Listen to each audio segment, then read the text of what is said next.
the money that is still there. The committee confirms to me that progressively they've been giving out money, and they've been giving out money to the victims and even the families that have continued to be identified, and even those that are still in the hospital, and they've been progressively doing that. They have also indicated to me that there is still money that are yet to be dispatched.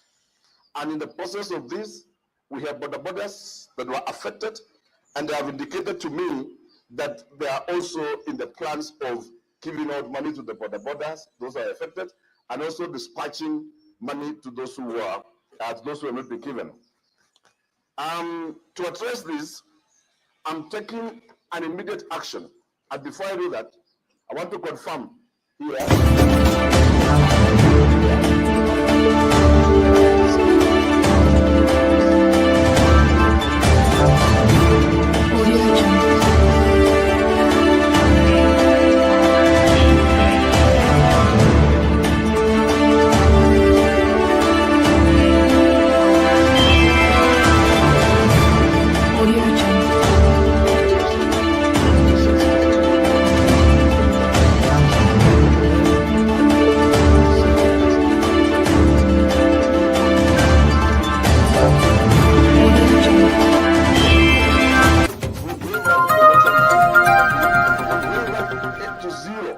And there's no money that families paid or that were paid for the same, because we've ever more than 2 million and in the hospital.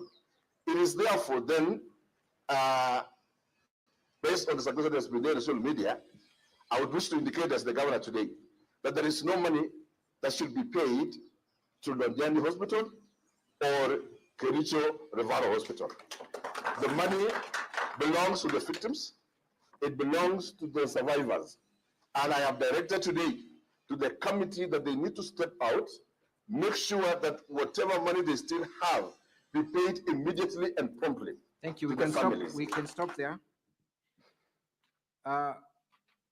The governor is alluding to a committee that is in place. What was this committee that he was alluding to, that he's seeking to direct on what to do? You will recall when there was a whistle blow on the issues of this fund. The Speaker formed another committee that was led by the Honorable Moses Rotich, MCA Tendeno Soget. Now the governor came up with a committee of his own. Now this is the committee he's talking about. Who are members of that committee? I cannot recall the names of all of them, but now there is also a committee formed by the governor and the county commissioner that was led by the then county secretary, Dr. Wesley Bor, and the county commissioner being a co-chair. And who appointed this committee? The governor himself. The governor himself. It is the same committee that the governor is seeking to direct on how to use the funds, correct? Yes. So would you say that the governor was in control, in charge of this committee? He was purely because of the... Yes or no? Yes. Would you say he is or he's not? He is in charge of the committee. Thank you. And we have seen the governor confirming that no money will be paid to any hospital and that the money that was donated was meant for the victim, correct? That is true. What did the committee investigating how these funds were used?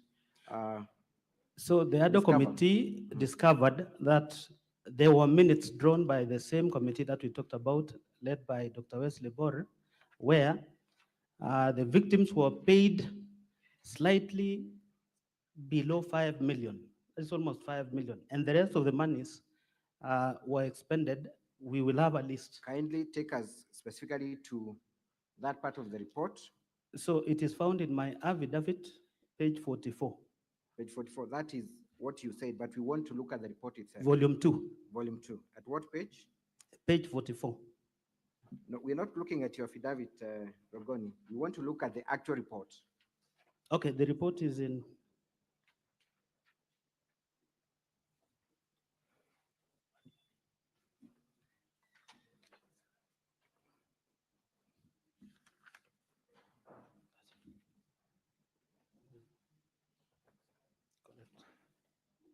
Have you seen the report?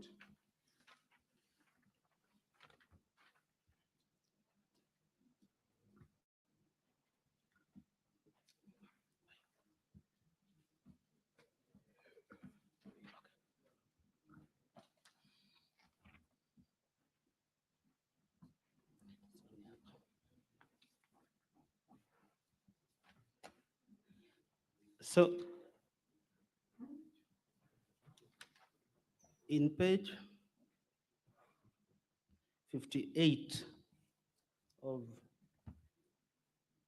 volume 4B, there the committee was able to establish the following findings: that each victim, those who are alive, were paid 60,000, and that is 52 of them. Before we go to the amount paid to the victims, how much was raised in total as per the committee? 14 million, 13 million in form of cash, and 935,000 M-Pesa. There was a pay bill. Was there a specific pay bill or bank that these funds It was a pay bill. And where were these funds supposed to be deposited? Any bank account? There was a Kericho County donation account that was opened. So the pay bill number was 8062001. Account title is Londiani Accident Victim Support. Thank you. So what were the findings of the committee in terms of how the 14 million was spent? Can you take us to the specific page where the Now, committee page 61. How was the money spent? So this is how the money was spent. The other committee was able to find that 48 families have received 90,000, that is 4.3 million. 8 survivors have been compensated for 80,000. That makes a total of 4.8 million. Now, there was an expenditure. Thank you. Before you go there, let me ask you the question. Other than paying the victims 90,000 each, yes, was the money used in any other way? Yes. Contrary to the governor's direction? Correct. How was it utilized? Kericho Referral Hospital, that is Kericho District Hospital, received 2,037,524. Londiani Hospital, 1,534,190.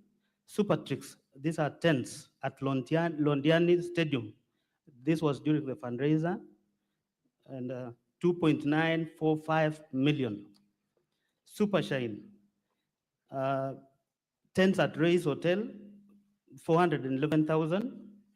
And we have Ray's Hotel lunch for 100 people, 100,000. PSM, those are the ward administrators and the rest, printing and refreshment, 423,000. County Commissioner, fuel and meal allowance for the team, 300,000.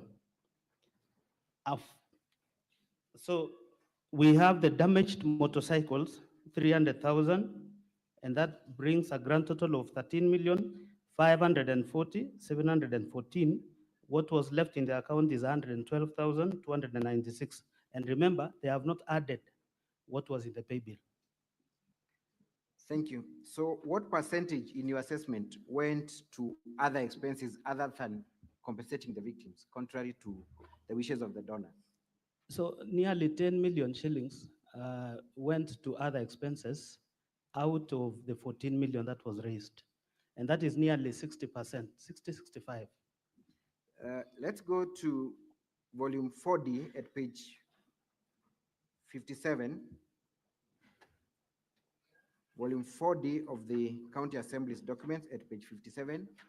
Were you able to collaborate from bank statements that indeed the monies were spent yes, in other ways other than compensating the victim? Let us go to page 60 of volume 4D. That is true. Confirm from, first of all, page 57, in whose name is that account? Kericho County donation account. Was that where monies in respect to? This is where all the monies from the fundraiser were deposited in. Page 4, volume 4D, honorable senators, at page 57. Go to page 60, and I want you to look at the last transaction. Page 60 at the last transaction. The third last. The last transaction. Oh, the last transaction. At page 60. Yes. Tell us what is the nature of that transaction and whether you know who the person that transacted was. Fernandez Korir, who is a signatory to this account. And what role does he play in the county? Is the Director Finance, Is it the CFO? CFO. That's okay. Is the Thank you. deputy director, but How CFO. much was withdrawn in cash? 423,000. Can we go to the second last transaction on the same page? Supertrix Limited Entertainments. Was that the same company that you had discovered supplied tents and was supposed to be paid? Yes, How in much? Londiani Stadium, How much was paid? 2,945,000. Let's go to page 61, 61. the second from the top. 61 of the same volume. There's a withdrawal From who? by Fernandez K. Korir, How much? 300,000. Let's go to the third transaction on the same page. This is a withdrawal again, By who? Leonard Oti, The amount? 100,000. Let's go to the fourth transaction on the same sheet. It's a withdrawal again How much? by Leonard Oti, 300,000. And who is Council it- for the who is- County Assembly, keep your eye on the clock. Proceed. Thank you, Mr. Speaker, sir. Maybe perhaps at this juncture, I would seek for your indulgence to be just given 10 more minutes to complete with this witness. I will be able to shorten my, Very Examination. well, 10 more minutes. thank you. What is the nature of that transaction? It's a withdrawal Yes, of 300,000 300,000. by Leonard Oti. Who is Leonard Oti? And This what is a position- signatory to this account, and this is an employee of the county government of Kericho. In what capacity? He is an accountant. An accountant. Are these people who are appointed by the governor to sit in this committee? I believe this is part of the team that sat in the committee of the Londiani. At the beginning of your testimony, did we see the governor saying that you'll direct the committee on how to utilize the money? We saw the governor. So do you then think that the governor was aware or ought to have been aware of the transactions that took place in this account? This squarely puts, the statement of facts to the governor, because he committed that all the monies raised were meant for the victims, but up to 9 million cannot be accounted for. Thank you. Did you have an opportunity to visit Londiani Hospital and any other hospitals that these monies are purported to have been paid to? The ADO committee paid a visit to Londiani Hospital, Kericho Referral, and even up to Nakuru, where most of those patients were referred to. What was unearthed from their physical interaction with these hospitals? One, most of those hospitals, they had not, and they were never paid the amounts that they have been, that is indicated in the report to have been paid to these facilities. So in your assessment, how much money from the donated amount never got its way to the victims? 9 million shillings.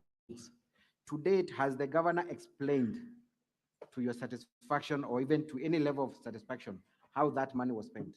Even after the report has been produced, the governor has never given any explanation. And when was the report produced and forwarded to him? In 2023, that is the month of August.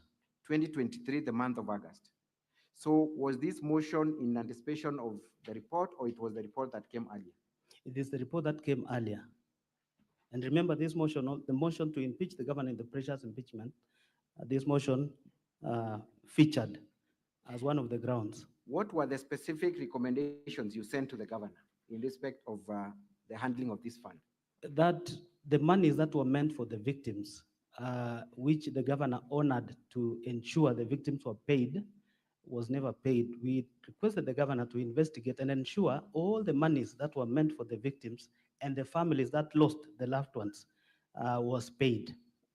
I am made to understand that the specific officials that were highlighted as having misappropriated this fund subsequently went to court to seek injunctive orders against the implementation of this report, correct? Yes, they anticipated Just a disciplinary minute. action. Is that true or not? That is true.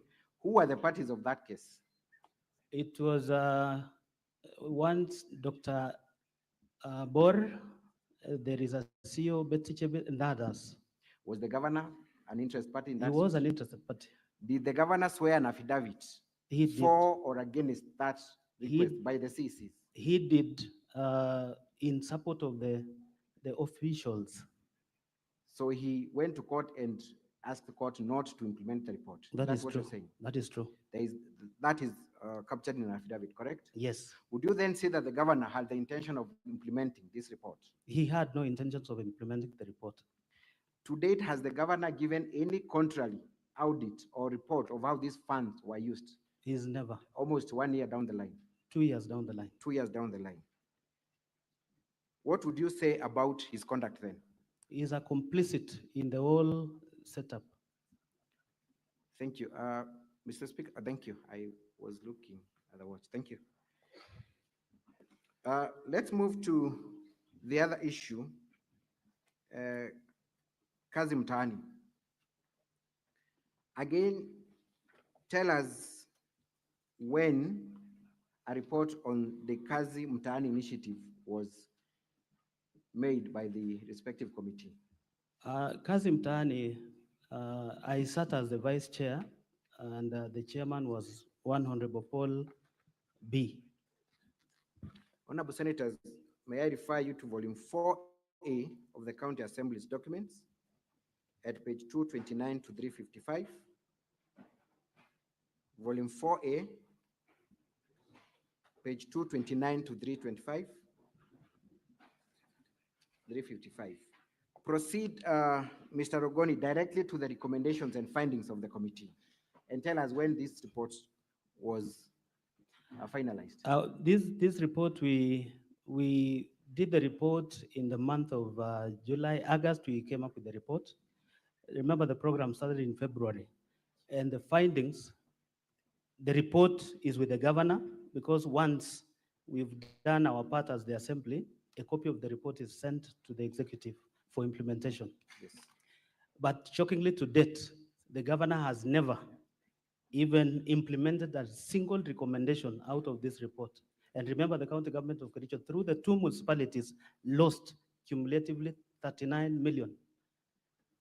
And have you seen the response of the governor in respect to that allegation? What has he said about it? From the replying affidavits in the previous motion, the governor alleged the county government of Kericho did not lose funds through the program. But from the report, you can see there are even companies that were not pre-qualified. They did nothing, but they were paid without a single document. I'm talking about the LSO, because if you're given a job to clean a place in town, you've got to have an LSO. Not a single LSO of all the 16 companies, 9 for Kericho and 6 for Litein municipality, were given or supplied with an LSO for them to process for the payments. Maybe you might want to take some time and highlight, because not all of us are aware of this initiative. What was the nature of this initiative? How would it work? And who are the beneficiaries and who are the participants of the initiative? When the governor launched this initiative in 14th February 2023, it was meant to give an opportunity to the youth, the women, and the people, the marginalized from the 2 municipalities. That was more of like offering them a job opportunity through that program. But because there was no policy, the governor resorted to engaging those contractors who were doing jobs in the Department of Environment, because there was no law, there was no legislation, there was no legislation to support the process. Now the governor used contractors procured in the Department of Environment underwater. So are you saying that the money never got to the intended Now the youth and the women who appeared before the committee during the hearing, actually they were complaining because they were never paid.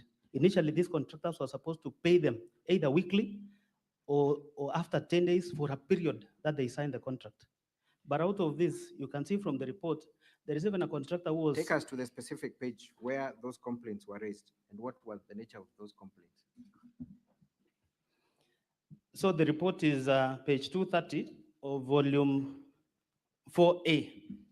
So for my understanding and for record purposes, how were the youths of Kericho County supposed to receive or to get their cash? These contractors promised to pay them by M-Pesa. correct? each, and they were assigned duties in the various parts of the municipalities. So was it the contractor who would subcontract the youth, or it was the county that contracted the youth directly? It was a contractor who contracted the youths directly, but supervised by the municipality, the municipal manager of that particular municipality.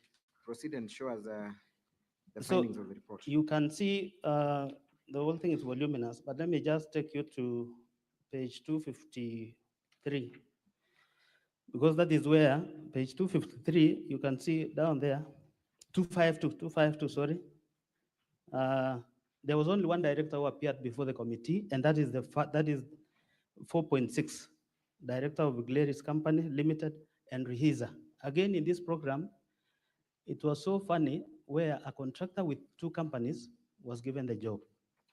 So you can see he explained the number of days he was given from the BQ and the amount in that BQ. Out of this particular contractor was supposed to hire, in Kericho municipality, they had anticipated to hire 70 youth, 120 youth. In Litain, it was 70. But these numbers ballooned because of the number of contractors who were given the job. But then they were supposed to still pay these men, youth, women, and the marginalized group. So then ultimately, who were the beneficiaries of the funds that were utilized under the Kazi Mtaani initiative? These contractors. Those contractors.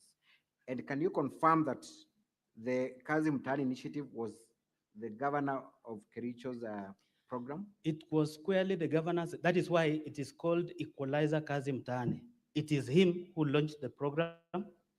And from the photos, if we had time, you can see. I want to believe in all the annexures, you can see the governor even pushing the wheelbarrow in one of the, during the launch of the program in both Kericho and Litain.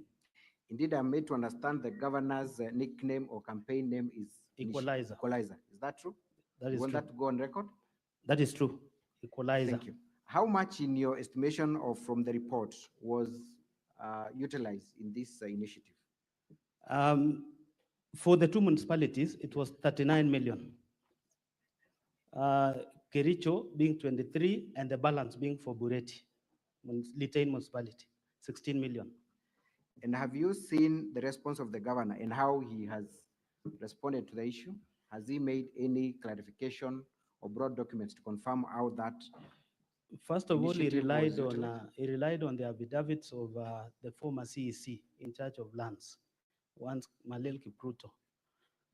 That from what the officers gave him the information, there was no funds lost. But the committee, where I sat as a vice chair, we felt the value for money in these programs could not be,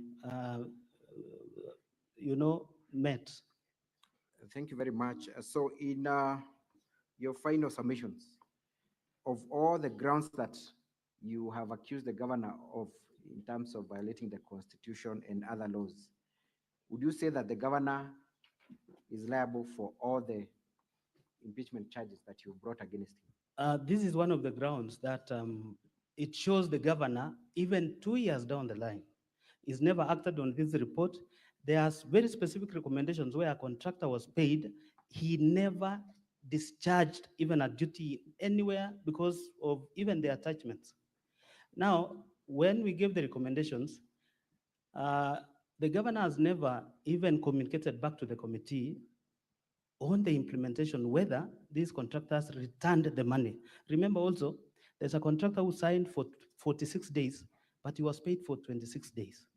So the government of Kericho lost that money. We recommended that the contractor be surcharged or he complete the work, where he was paid in excess of what he was supposed to do. That never happened, and the governor can confirm in his defense. Thank you very much. I reserve the remaining minute for my re-exam, if need be. Thank you, Honorable Speaker, sir. Counsel for Governor, you may proceed to cross-examine the witness. Good afternoon, Mheshimiwa Rugoni. Good afternoon, Kato. We are meeting again. Yes. Yes. Just for the information of the honorable senators, you are similarly the person who moved the motion in September 2024, isn't it? That is true. And you moved this one And I'm again the mover, this time. this time again. Yes, and when we were in the county assembly, you said you will move another one, isn't it? No, perhaps this will be the last one if we will successfully. Okay, okay. But your mission in the assembly is to remove him, isn't it? Not my When mission. you are elected, you took it that this is the mission to remove the Of governor. course, if Okay. this house finds him Now, liable.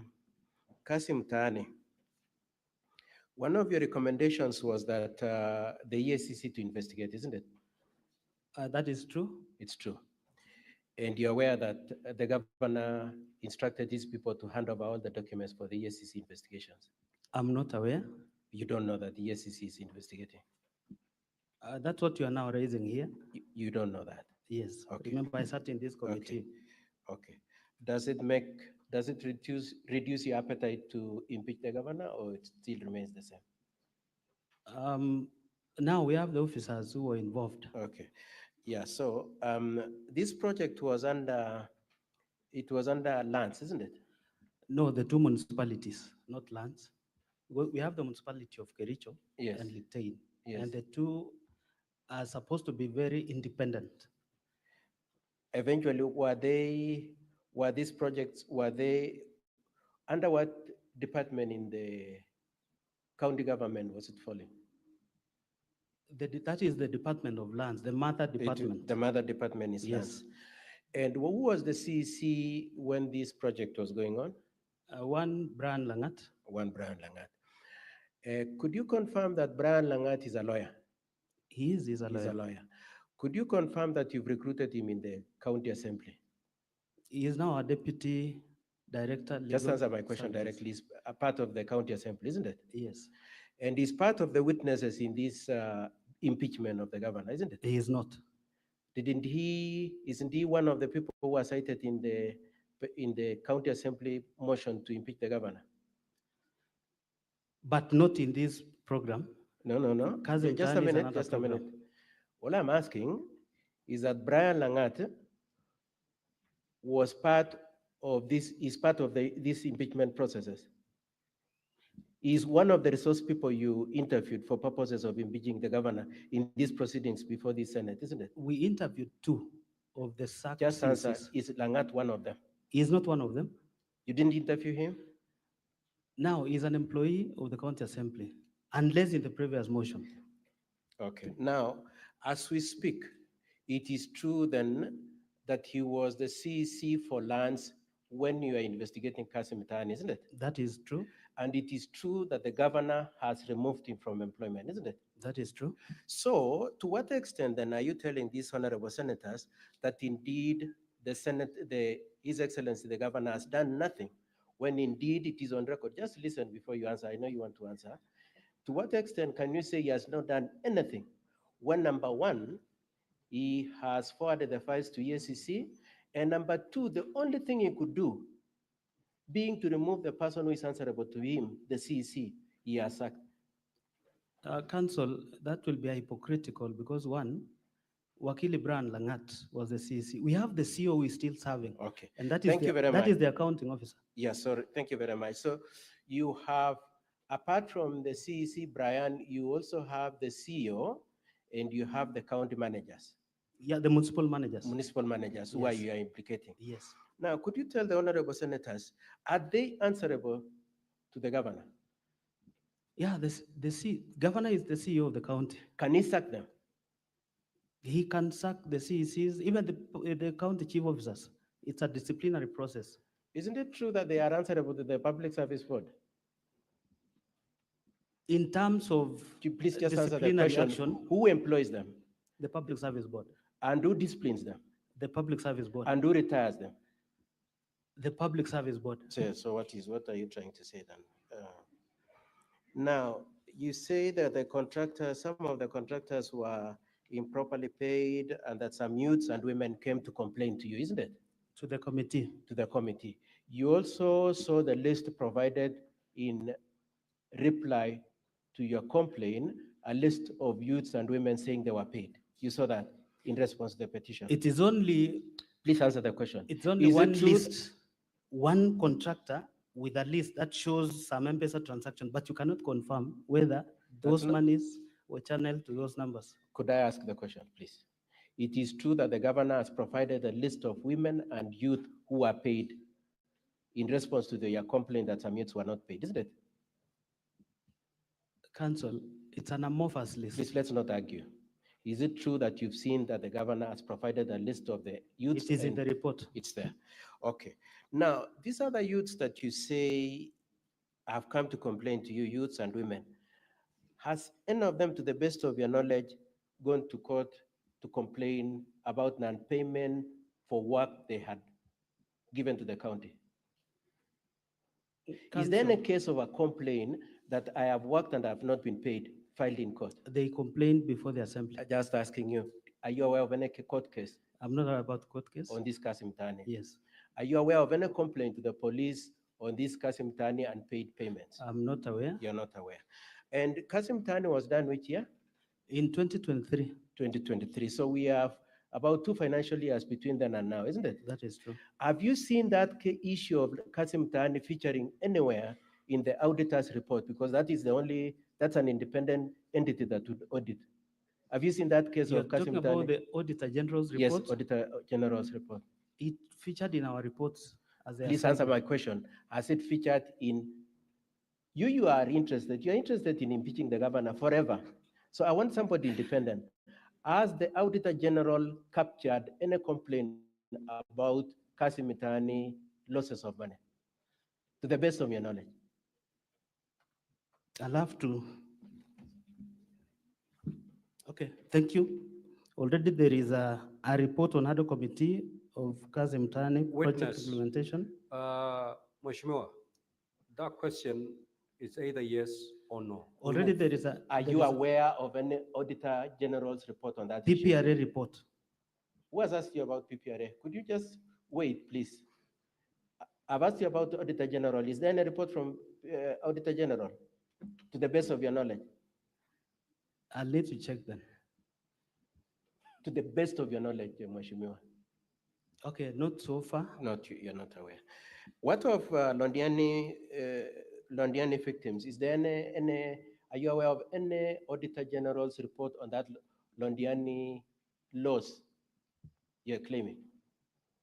Of course, it cannot Please find just its way answer the to question. Auditor General's I- report. It's not there. Yes. Okay, good. Now, who did you say was in charge of who was the head of the county government's representation in the Londiani victims issue? Dr. Wesley Bor. It was Dr. Wesley Brown. Yeah. As we speak today, where is that Dr. Wesley Brown? Dr. Wesley Bor exited service in the county government. of He Kericho. left to work. Yes. And it is your case still that the governor has done nothing, yet he has retired Dr. Wesley Bor. Dr. Wesley Bor resigned. He was not removed by the governor How do you know that he didn't remove him? because Okay, so anyway, an action has been taken, isn't it? it is not the governor who took the action. Was he answerable to the governor? Yes, He was answerable to the governor. yes. And do you know whether the governor then told him to resign? Do you know that for a fact? Now, Do you know or you don't know? I don't know. You don't know that, okay. Now, in your report for Londiani, you also interviewed somebody by the name Edna Tonu, isn't it? And implicated her in that report. It was Was Edna the Tonu CC one of the judge people? in charge of health Yes. Was she mentioned in that report? as a CC, And you made recommendations? part of the committee. That's okay. You made recommendations about her, isn't it? About the need to discipline her, isn't it? Those who were whose Please just answer the question. she Edna was not Tonu part of was them. mentioned. She was not part of the. She was not part of those who were recommended to be disciplined. Okay, but she was in health. Counsel for the governor, your time is up, unfortunately. Mr. Speaker, sir, could I very kindly plead for about 10 minutes, kindly? Very well. Thank you 10 very minutes much. to conclude. Thank you very much, Mr. Speaker, sir. Did you mention her in the report? As those who were present in one of Okay, the thank meetings. you. And has she been removed by the governor? Yes, of course. She has been removed. What of Leonard Ngetich? He's a former CEC. Has he been removed by the governor? Yes. And you still want these senators, honorable senators, to still hold the governor as not having taken any action on the Londiani issue. Now, is it true that the people you had mentioned in that report included one Betsy? Yes. And is it true that Betsy filed a suit against you in court? On was that against report? the assembly. Not you. Yeah, okay.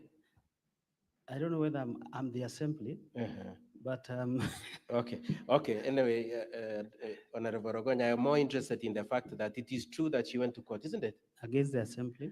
Together with the other people who are recommended Actually, the for findings removal. of the report. Yes, She was against the challenging. finding of the reports. Yes. And a decision was made by the court that the governor should not take sorry, that's not correct. My apologies. A decision was made by the court that no action should be taken on that report, isn't it? Yes, the Thank you, findings. The findings that no of action the is to be report. taken. Yes. But that notwithstanding, you want these honorable senators to say that the governor has not done anything when at most she was respecting a court order. So you mean we leave the 9 million without accountability, and that was publicly? No, your case is raised not money? 9 million. Your case Yes. is that you have made recommendation in around 2023 and governor has not done anything.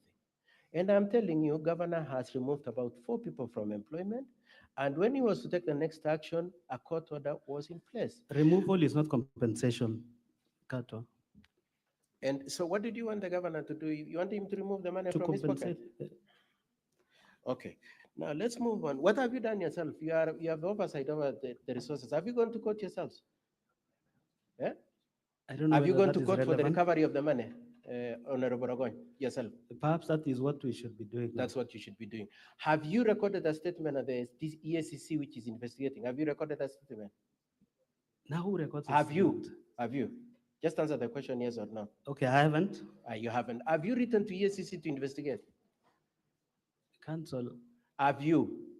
Out of the report, it Have you find its way written to to the ESCC to investigate this issue? ESCC can acquire this information I'm from the asking assembly. you, Honorable Rogoy, you're saying the governor has not taken an action. And I'm firstly asking you, as the accountable person that you want to say you are, have you written to ESCC to investigate this issue if you are as aggrieved as you are, as you pretend to be?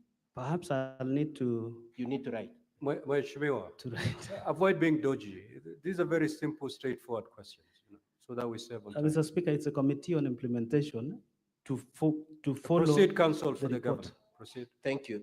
Now, it is true that this issue of Kasim Tani and Londiani were part of the impeachment complaints that you made in September 2024. That is true. Yourself, isn't it? Yes, And you've brought them back again today. that is true. And in the next one that you propose to bring, you will bring the same ones, isn't it? At least it's been prosecuted now. It was not. Remember, our case was not heard in the last impeachment. You are saying these senators didn't hear your case? They didn't hear because of the preliminary objection that you brought in. You're complaining against them? Because our file was never opened. Okay. And at that time, you didn't manage to get 32 MCS, which was 2/3. We now have 33. And this time round, you didn't get until you voted for Kibet yourself, Honorable Rogoy. I voted once, council. You voted for Kibet, and you called him and told him, let me give you 400 so that you swear an affidavit to say, I have 200. 200 plus Dubai plus Rwanda. Council, that clip is not me. But the voice is exactly this one, Honorable Rogonya. How do you explain that? Council, the person who was talking in that clip was a bit drunk. I'm not drunk. I don't even drink.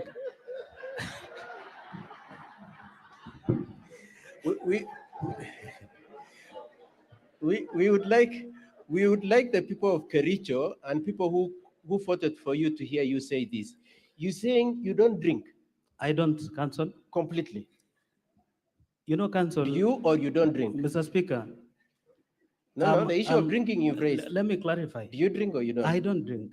Completely. I'm a Seventh-day Adventist.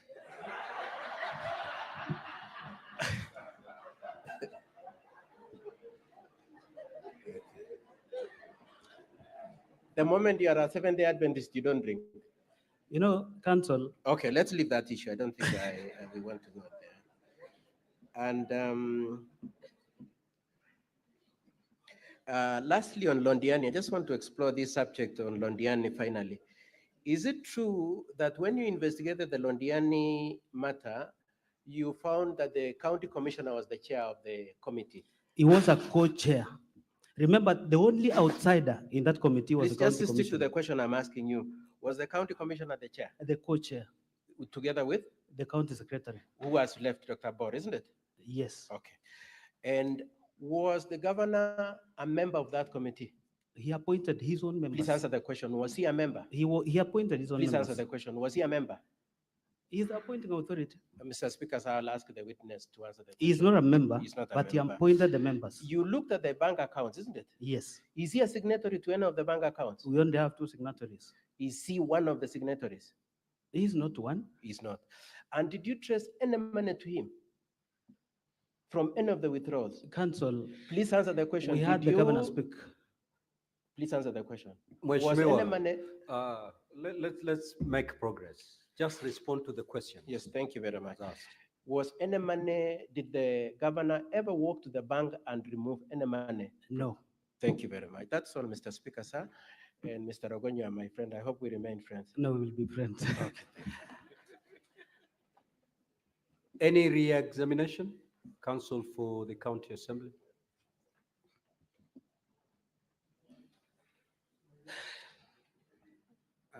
Thank you, Mr. Speaker. Sir, very briefly, Mr. Ogoni, Yes. other than the Auditor General, has any other independent body taken up investigations in respect of the Kazi Mtaani initiative, to the best of your knowledge? EACC says the mother, and PPRA too. PPRA. What has, we're looking at the letter at page, what was the Page number? 206, volume 4. Page 206. Volume 4 of the County Assembly's document. Yeah. What is the title of that letter from PPRA? A report on ad hoc committee on Kazi Mtaani project implemented by Litain and Kericho municipal boards. Indeed, PPRA is requesting for documentation that they had earlier requested for in the month of January, correct? Correct, 13th of January.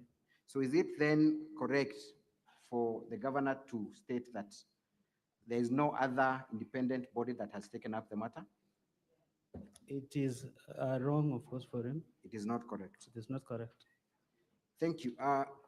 The governor has also stated through council that Dr. Wesley Bor was removed from office by the governor. Has the governor produced any document to indicate that indeed Dr. Wesley Bor was removed from office by the governor as a result of your recommendation? None. Is produced none.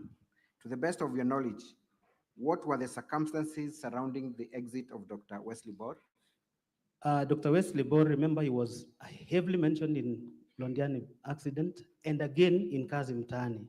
So the Honorable Paul B., who was the chairman of Kazi Mtaani, produced an impeachment motion against Wesley Bor. Wesley Bor tendered resignation upon the signatures collection because he was going to be impeached because he's part of the cabinet. He resigned. Thank you. And you confirm that it was in the case before court that barred the implementation of the committee, that the governor saw an affidavit asking the court not to allow the implementation of the Yes. committee, correct? Thank you. You've also been told that one of the witnesses who appeared before the Senate yesterday, one Edna Tonui, Yes. was the CEC in charge of health at the time. She I want was you to not. look at page 82 of volume 4B of the County Assembly's documents. Volume 4B, At page 82, page 82. kindly tell us who was the CEC in charge of health at the time.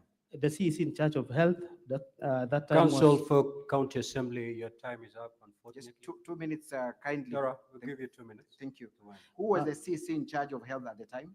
Bill Brenda B. Is Bill Brenda B still a CEC? She's still serving. She's still serving. Yes. Thank you very much, and that's all for this witness. Thank you. And that brings us to the close of the County Assembly's case. But I will be making a short application after the witness has been interrogated by senators. Thank you. Thank you. Any questions or clarifications from the honorable senators? Clerk, someone should work on my dashboard. It's run blank. Yes, Senator Fernandi.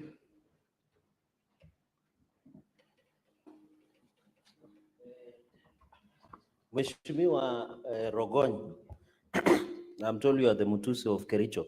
Well, two questions only will be, one, are you aware of Section 45 and Section 44 on the appointment and nomination, that both the county secretary and chief officers are nominated or appointed by the governor after competitively being recruited by County Public Service Board?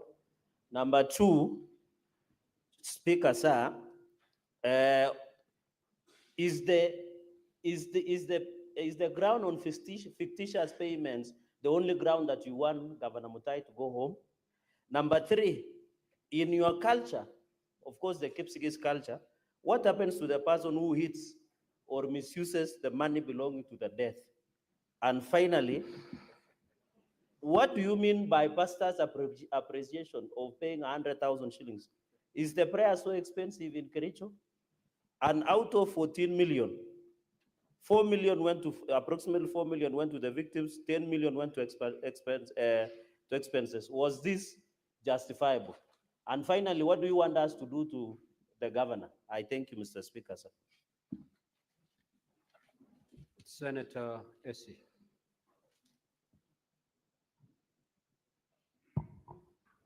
Thank you, Mr. Speaker. I would wish to ask the mover of the motion the following. Did he interact with the voting system before impeachment? That's one. And secondly, do you want this Senate to impeach the governor for not implementing a report?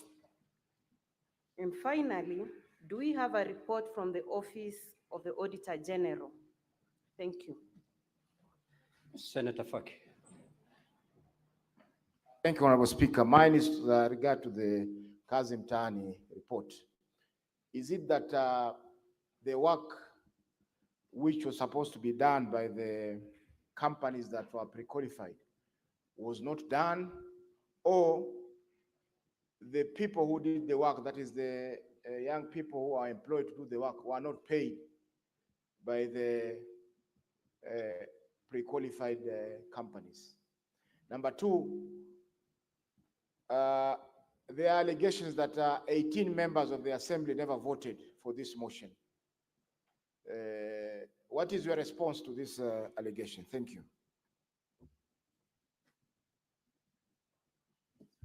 Senator Kericho Tabitha.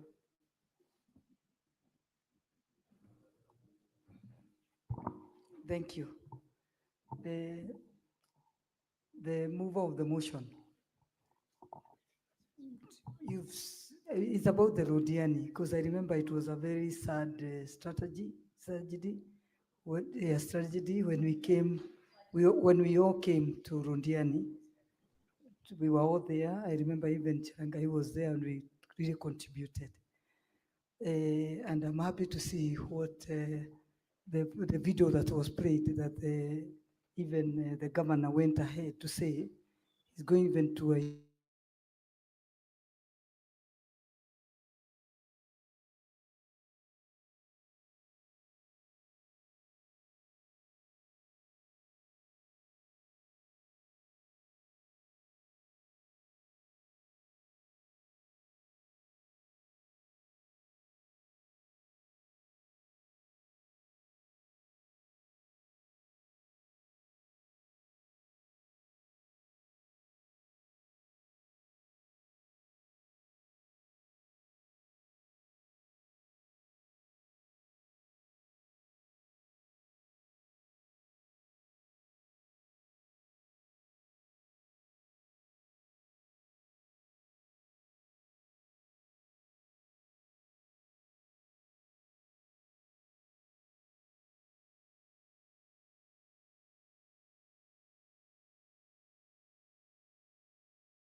again, another withdrawal of 300,000.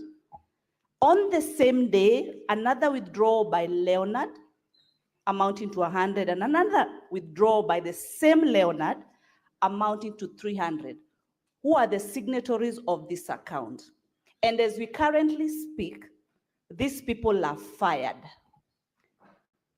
In your wisdom, do you feel that these people participated in one way or the other by fraudulently or in whichever capacity, they withdrew this money for their own personal gain? Again, on volume 4B, page 83, I've been able to look at the total expenditure, the alluded expenditure, as you actually explained earlier, amounting to 13.5 million. But Senator Mariam Sheikh. Honorable Senators, you have under 2 minutes, so condense your concerns.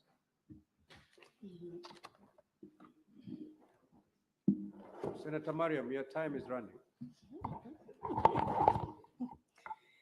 Thank you, Chair. My question is, Brian Langat, he was removed from the office, and later on, he was again employed, appointed as a CCM. And on that renewal, there is Integrity Act, of which of Integrity Act of the section of the constitutions, is it allowed that any person which has been removed from the office can be reappointed again? Thank you. Senator Richard Onyonka. Thank you, Mr. Speaker. I have only one question, Mr. Speaker, and I wanted, Honorable, I don't know that you'll be lucky to have the standing order for Kericho, but I got it from your council, so the Sergeant at Arms could pick it. Mr. Speaker, if you look at the standing orders for Kericho, which is on page 83, actually 82, and you look at our standing orders in the National Assembly, I mean in the Senate, they are nearly the same. And essentially, it just gives us a chronology. If you go to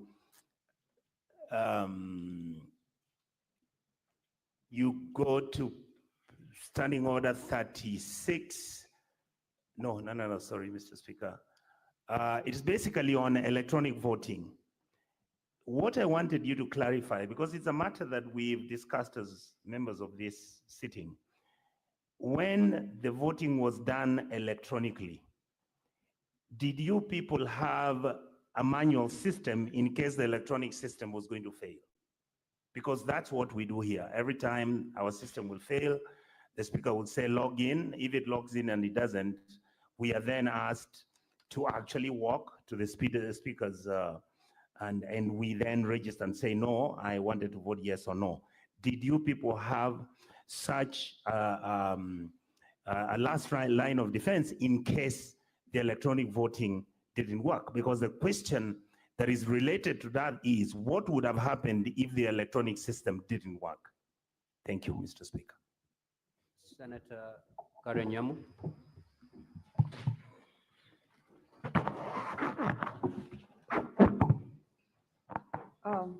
I'd like to ask the MCA, previously, before this impeachment motion, had the county government, no, the county assembly of Kericho, had they ever used the electronic voting before?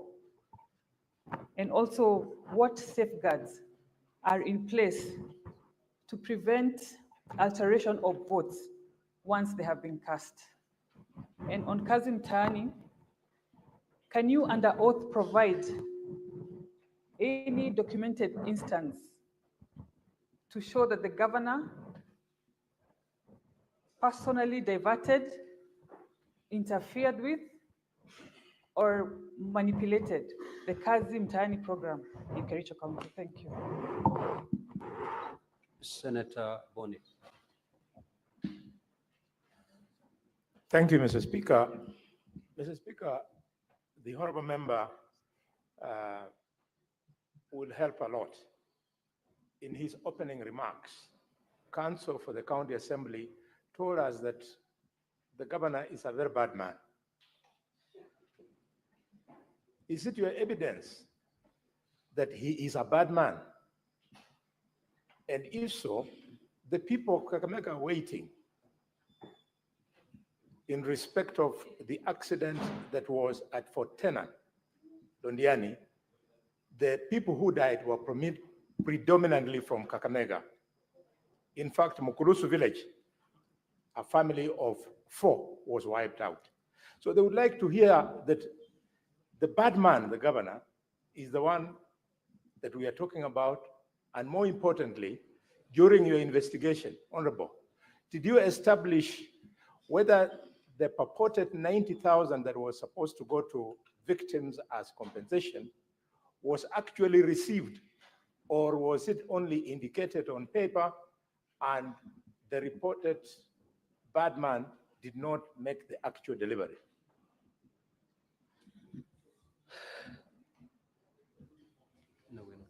Senator Mungatana.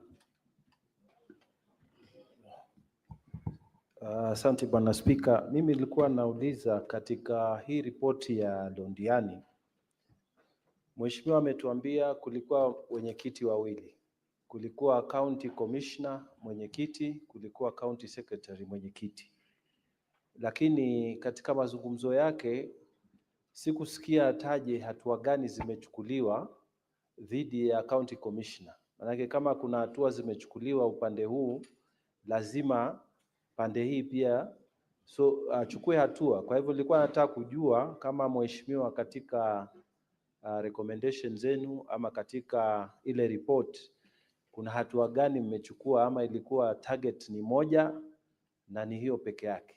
Asante Speaker. Senator Mundegi. Asante Bwana Spika. Swali langu kwa mheshimiwa wa Kericho, katika Kenya kuna mipangilio ya kazi wakati pesa imekuja mashinani ama kwa serikali, mambo ya Procurement Act. Na kama mlikuwa naangalia kazi vizuri, ndio tujue mnasema ukweli. Mliangalia katika kila wakati yote kuna tangazwa pre-qualified contractors na suppliers wa vitu, hata youth na disabilities. Wale watu wote mmetanza wamelipwa pesa. Wakati mlikuwa naendelea kufanya oversight, mliangalia ama walikuwa pre-qualified, ama walikuwa wamekuwa gazetted kazi ile kubwa, ama walipata kazi namna gani, ama wakati unajua pia kuna system ya kujaza ile kazi kila kona, sio mambo ya kupatiwa makaratasi. Mliangalia hiyo mambo mkaona kama ilikuwa inajia ile inafaa, ndio muweze kuona, kwa sababu wakati kazi imetangazwa mpaka wale watapeana kazi mpaka waangalie mtu wa chini na wa juu walijaza hiyo makaratasi namna gani, ndio ifike hapo na walipwa namna gani. Asante Bwana Speaker. Senator Osotsi. Thank you, Speaker.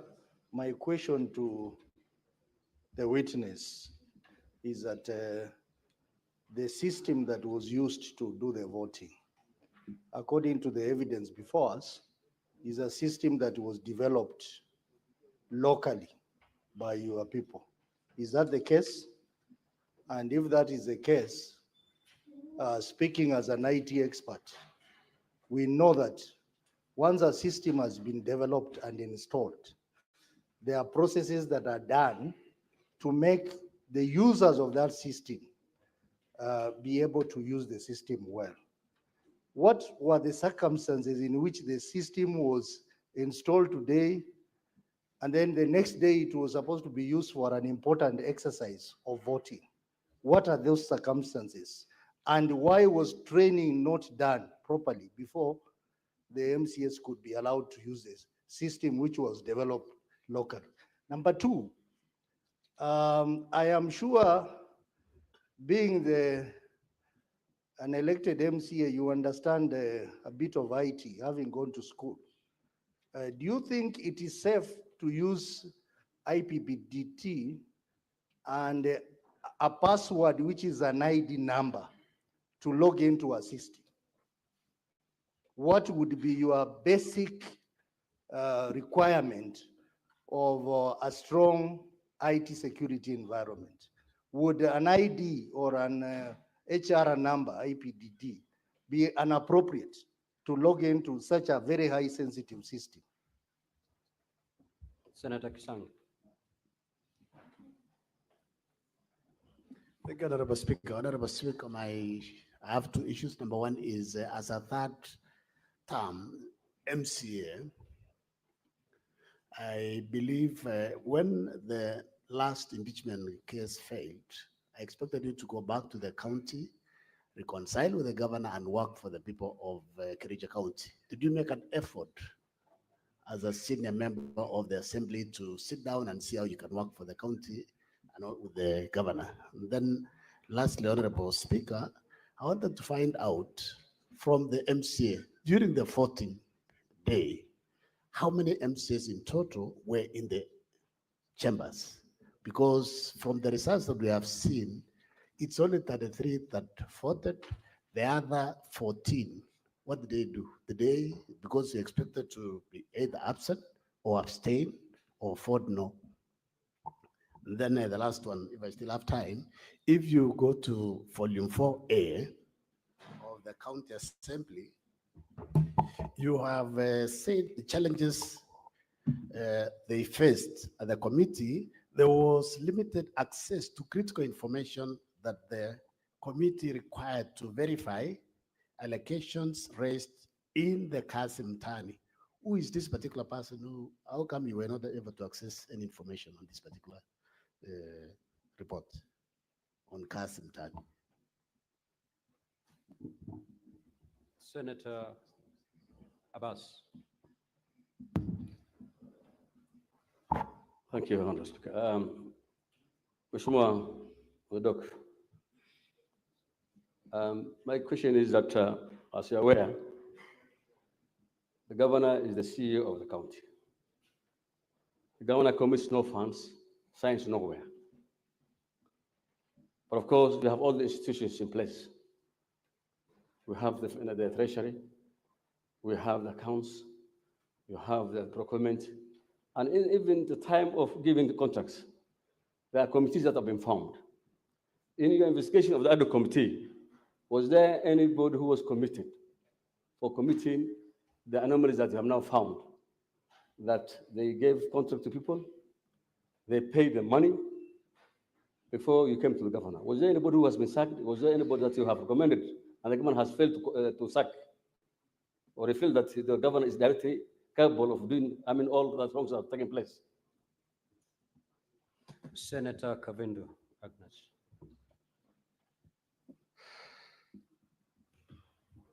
Thank you, Mr. Speaker, for this opportunity. My question is about the kazi mitaani. You say that there was no legislation in place. There was no law in place, and yet you MCRs are the people who should be doing the legislation to put the law in place. And that said, I'm wondering if you now have a law in place for kazi mtaani again, if it happens to come again. And about the procurement, is it the governor who is supposed to procure, or the procurement officers? And were the companies which were given the procurement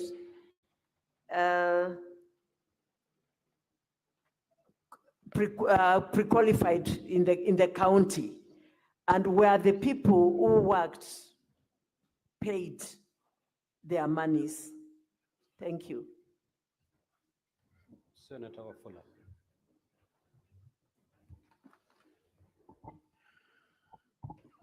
Thank you, Honorable Speaker, for this opportunity. I have clearly listened to our good MCA talk. My question comes here. Did we have any MCA in the steering committee of this arrangement for the burial of these deceased people? how much did the MCAs and the county assembly contribute towards this kitty that you are crying about for the injured and the bereaved? And if you went there as mourners, assume you appeared in nowhere, how do mourners start auditing accounts of funds they have not contributed? And finally, did you expect the governor or any other person to float tenders on how this money is going to be used and who will audit these accounts? Thank you. Senator Sek.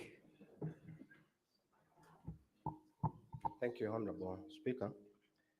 To the witness, now that we realize the Londiani tragedy,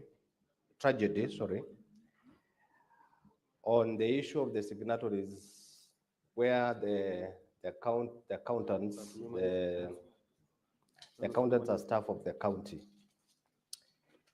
we have heard from you that these officers have been sacked. How do you make this house to understand the misappropriations of funds is attached to the governor? The Kazi Mtaani program, the terminations, we've seen the termination and the sacking of employees in regards to this program. How else can you convince this house that the governor has not acted on this issue to make sure that is warrant for his impeachment? Thank you. Lastly, Senator Morango. Asante sana Mr. Speaker. Swali yangu itaenda kwa mheshimiwa kwamba ili kung'amua mbivu na bichi venye kura zilipigwa na wakilishi wandi ambao wanasema kupiga kura, lakini walihusika katika mchakato mzima wa kumng'atua gavana. Kunaye yote ambaye walichangia na kuko na ushahidi kwamba isipokuwa kupiga kura peke yake alichangia katika mchakato mzima ule kwa kuongea katika mbunge la kaunti ya Kericho ili tuweze kujua ya kwamba alisema nini, kwa sababu anayechangia hujulikana na asiyechangia anajulikana. Asante sana Mr. Speaker. Honorable MCA, you may now proceed to respond to those queries. Thank you, Mr. Speaker.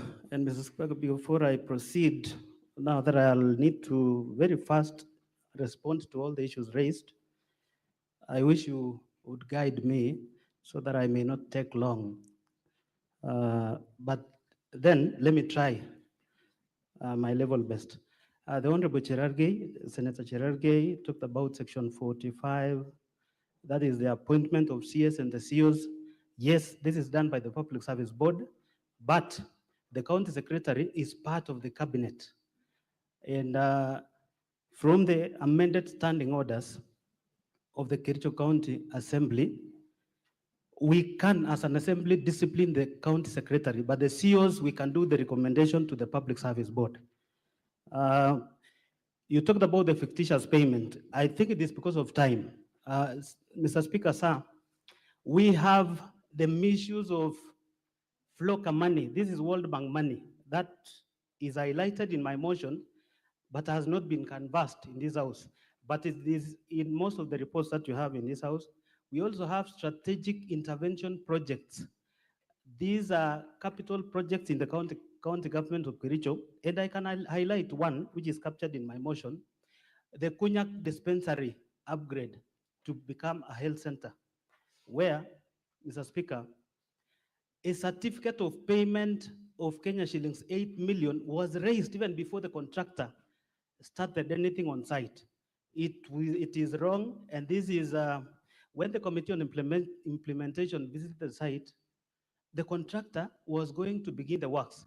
But from the information given to the Assembly by the Department of Finance, they claimed that the facility itself is on the slab level and the kitchen is on the walling stage.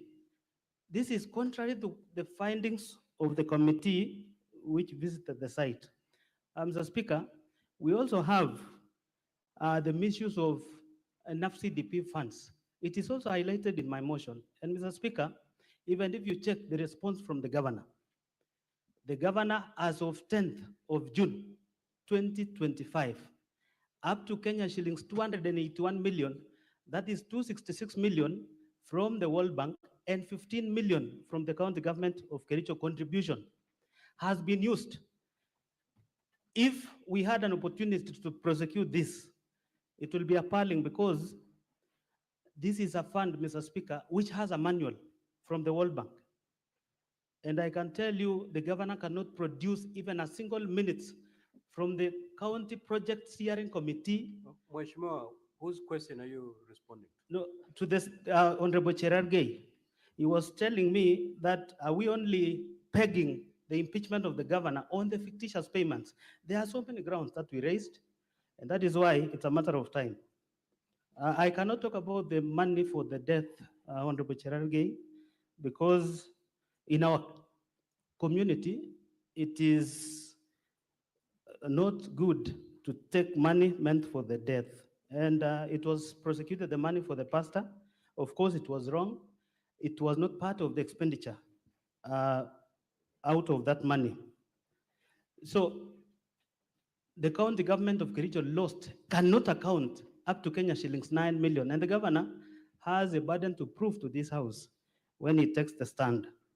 Senator Okenyuri, the voting system before, we used to do any division manually. But when the standing orders were amended last year, it then required the assembly to use electronic voting even on a matter as this. And I can guarantee you from the logs that will be produced, and I followed when the director ICT was being cross-examined, each member who voted can be accounted for, for 33 of them. I did not get the Auditor General's report from Senator Okenyuri. Senator Faki, Kazi Mtaani. Mr. Speaker, most of these works were done, but then not even most of these works, some of them were done, but others, the contractors were merely assigned a place. They never did anything. It is in the report, but they were paid. We felt as a committee that looked into this, that the value for money was not realized. And we even gave the governor recommendations to ensure these contractors who were paid without a single documentation be surcharged, and the officers who oversaw this process be disciplined. As of now, it cannot be the CEC in charge of lands who will carry the burden when we still have the municipal manager who is still serving to death. The accountant who paid is still serving to death. The municipality of Litein was at the moment acted by the sub-county administrator. He's still serving. And that is the accounting officer who oversaw the whole process. So most of these officers are currently working. They have never been called to account the loss of 39 million. And that is why I said, pursuant to Article 179, 4 of the Constitution, and County Governments Act, Section 33F, the governor bears the huge responsibility in the way the resources of the county is managed. Senator Tabitha talked about the Londiani victims. I can tell you, if you pay 4.8 million of the 14 million shillings raised, that tells you up to 9-point-something million was not given to those victims. And the commitment by the governor in that clip, how I wish we had time, because to this Senate, we produced 3 clips for Londiani. Governor talking about this is what we're going to do. When the report from this committee came, he talked about my hands are tied. I cannot punish any official. Then we felt the governor is the biggest beneficiary in the whole scenario, because how can you then not even take a chief officer or even the signatory to account where this money was spent? Senator Ledama Olekina, first of all, Honorable Kibet Bosuben is elected member of County Assembly representing Cheblanget. And for the record again, the clip that was played in the Senate, that is not me.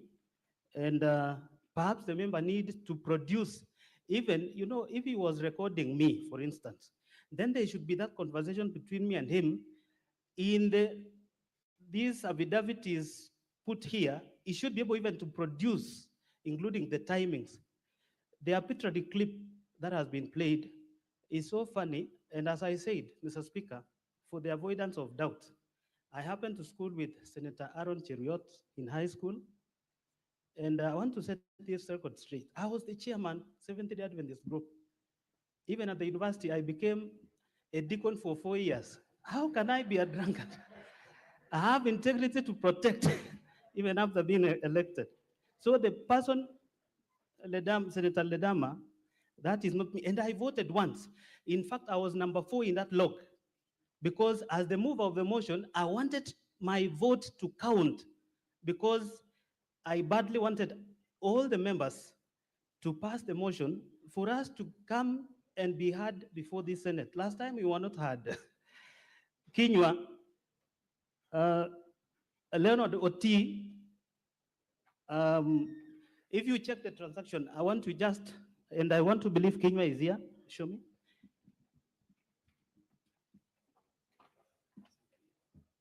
I would wish to request Kinywa.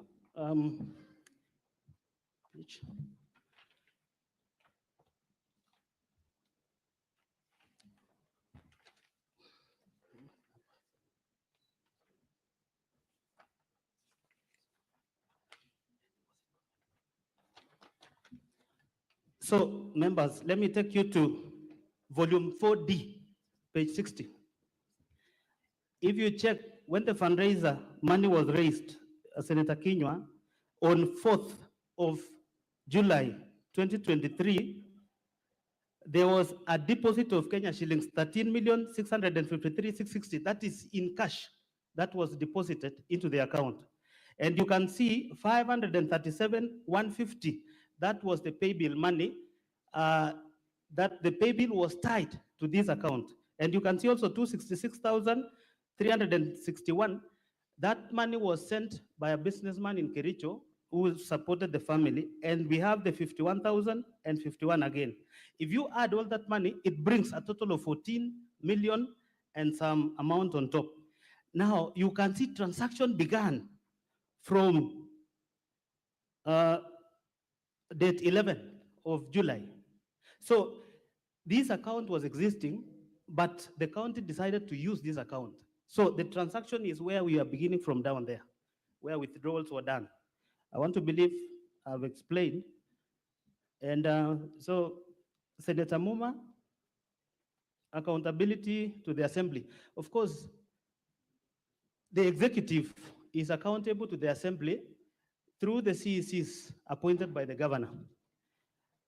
But then I want to, Mr. Speaker, you know, this governor has history for not implementing any single report. The Kazim Tani report was tabled, not a single implementation was done by the executive. The Londiani accident victims, even Senator Boni Halwale, the families who perished from Western, the committee members paid a visit to Western, to the families, to confirm. The county government of Kericho paid 90,000 to those who we lost and 60,000 to the families who survived. But then, out of the 14 million, the national government, through the Ministry of Treasury, gave 300,000 to every family that lost their loved ones, and 200,000 for the families of those, the survivors could be traced. Now, the county government, raising merely 14 million, could not disperse the entire 14 million to the families, and the governor himself committed to doing so. I can tell you it is up to this house to establish whether the 9 million the governor will account, and said it dispersed later on, because what we can trace is only 4.8 million. Senator Tobiko, MCS who voted for the motion are 33, and that is why we are here, because we met the threshold. Tabitha, I did not, I only, if you see, being the mover of the motion, I was seated in front. I want to believe if that video will have an opportunity to be played. And I sat throughout the motion until it ended. And I had only one phone in my hand and only one link. So I didn't vote for anybody. And anybody who claims that I voted for, I saw a ruling done by the speaker that later on there is an independent audit that will be carried out on that system. It will reveal if through my phone I voted for two people or for myself alone. Otherwise, we can account for the 33 who voted.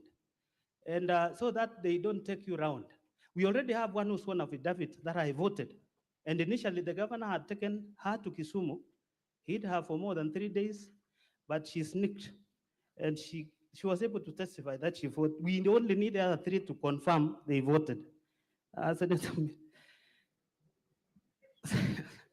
So there was a breakdown by Senator Tabitha.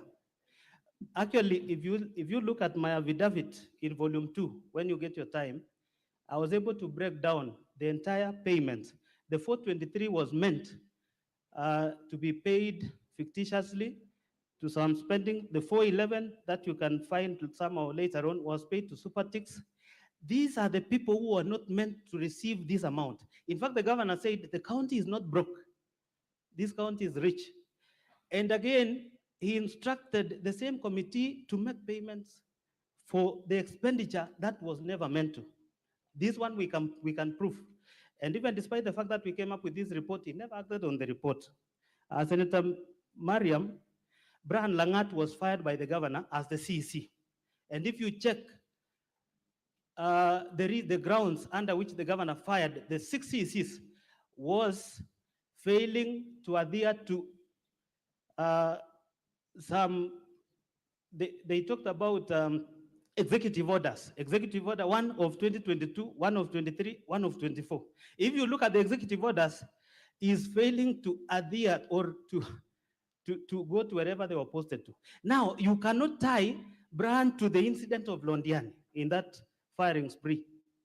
And we realized Brian is a very young man who had a future. Before he was picked as an executive, he was the legal officer in the assembly. So when an opportunity was advertised in the assembly, applied, and he was competitively sourced. He is now the deputy director, legal services. We feel Brian was not fired for lack of or for committing any offense.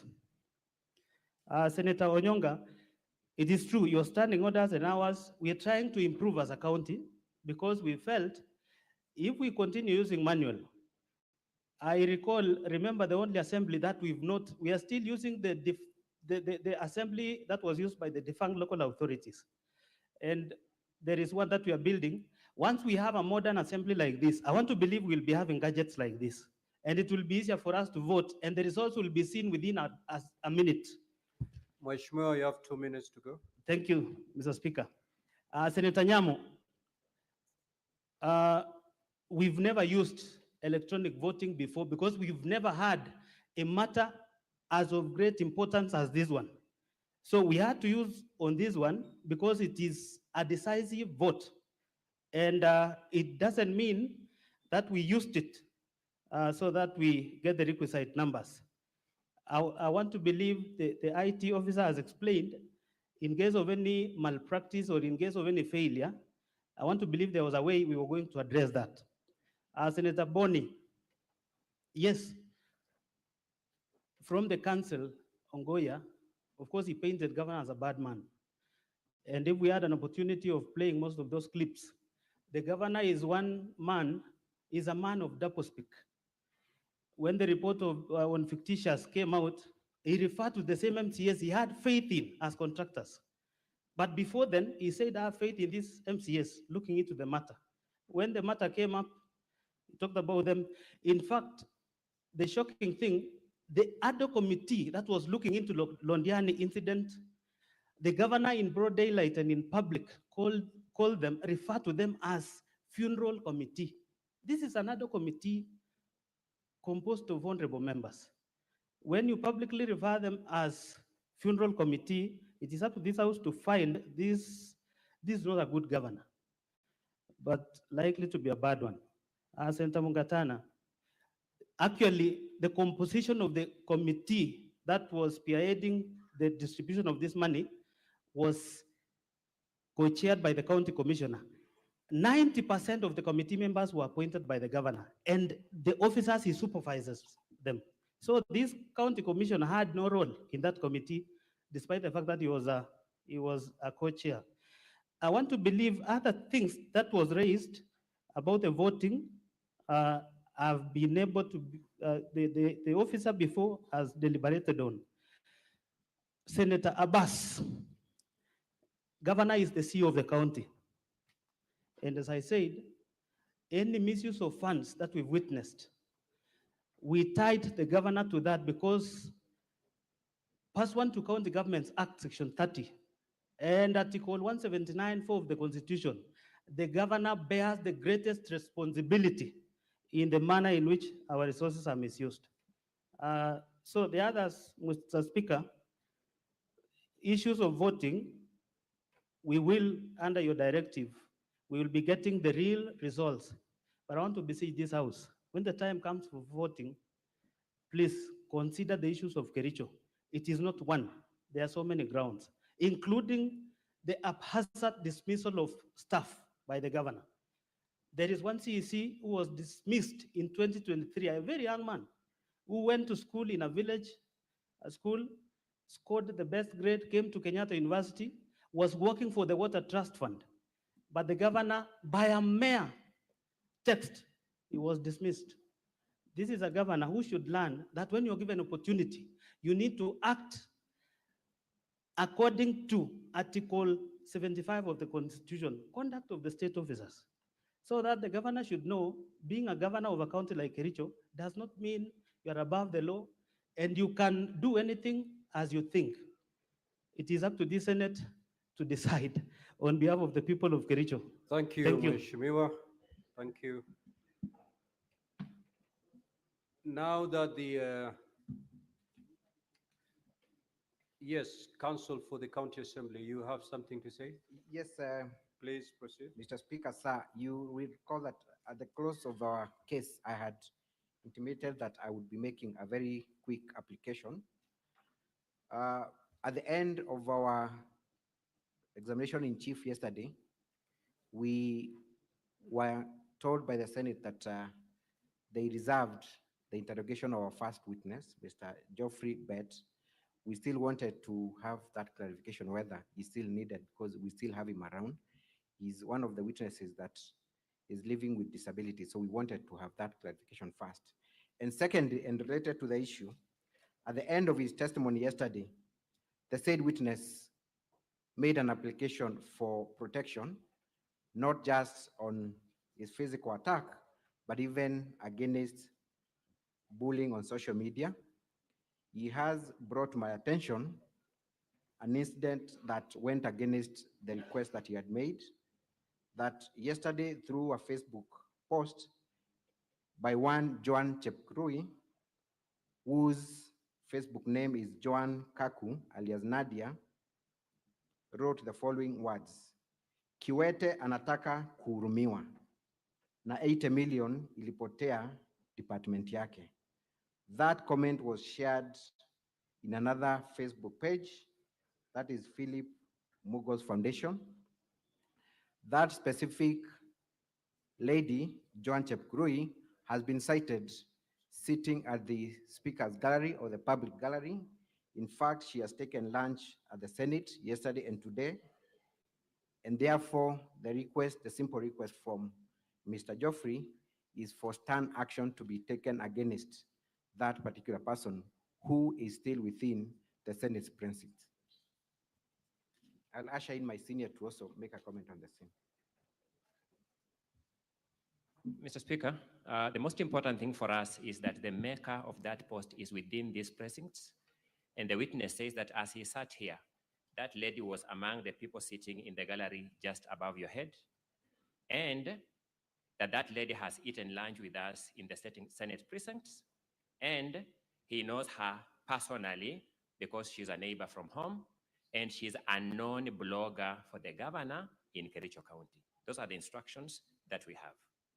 We think that those words that Mr. Mutuma has read are not only demeaning, but they humiliate a witness of that nature who was here, spoke his voice, spoke about this being a healing process for him.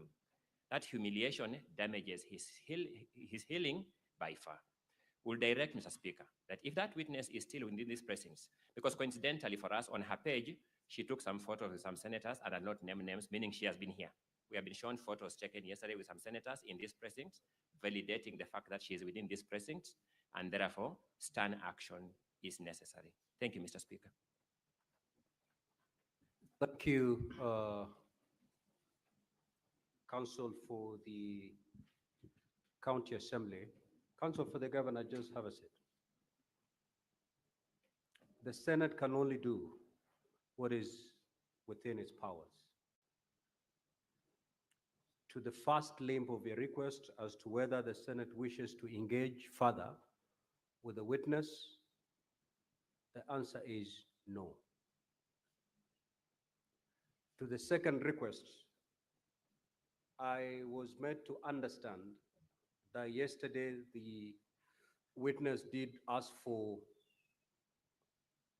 arrangements to be made so that he feels secure when he goes back home.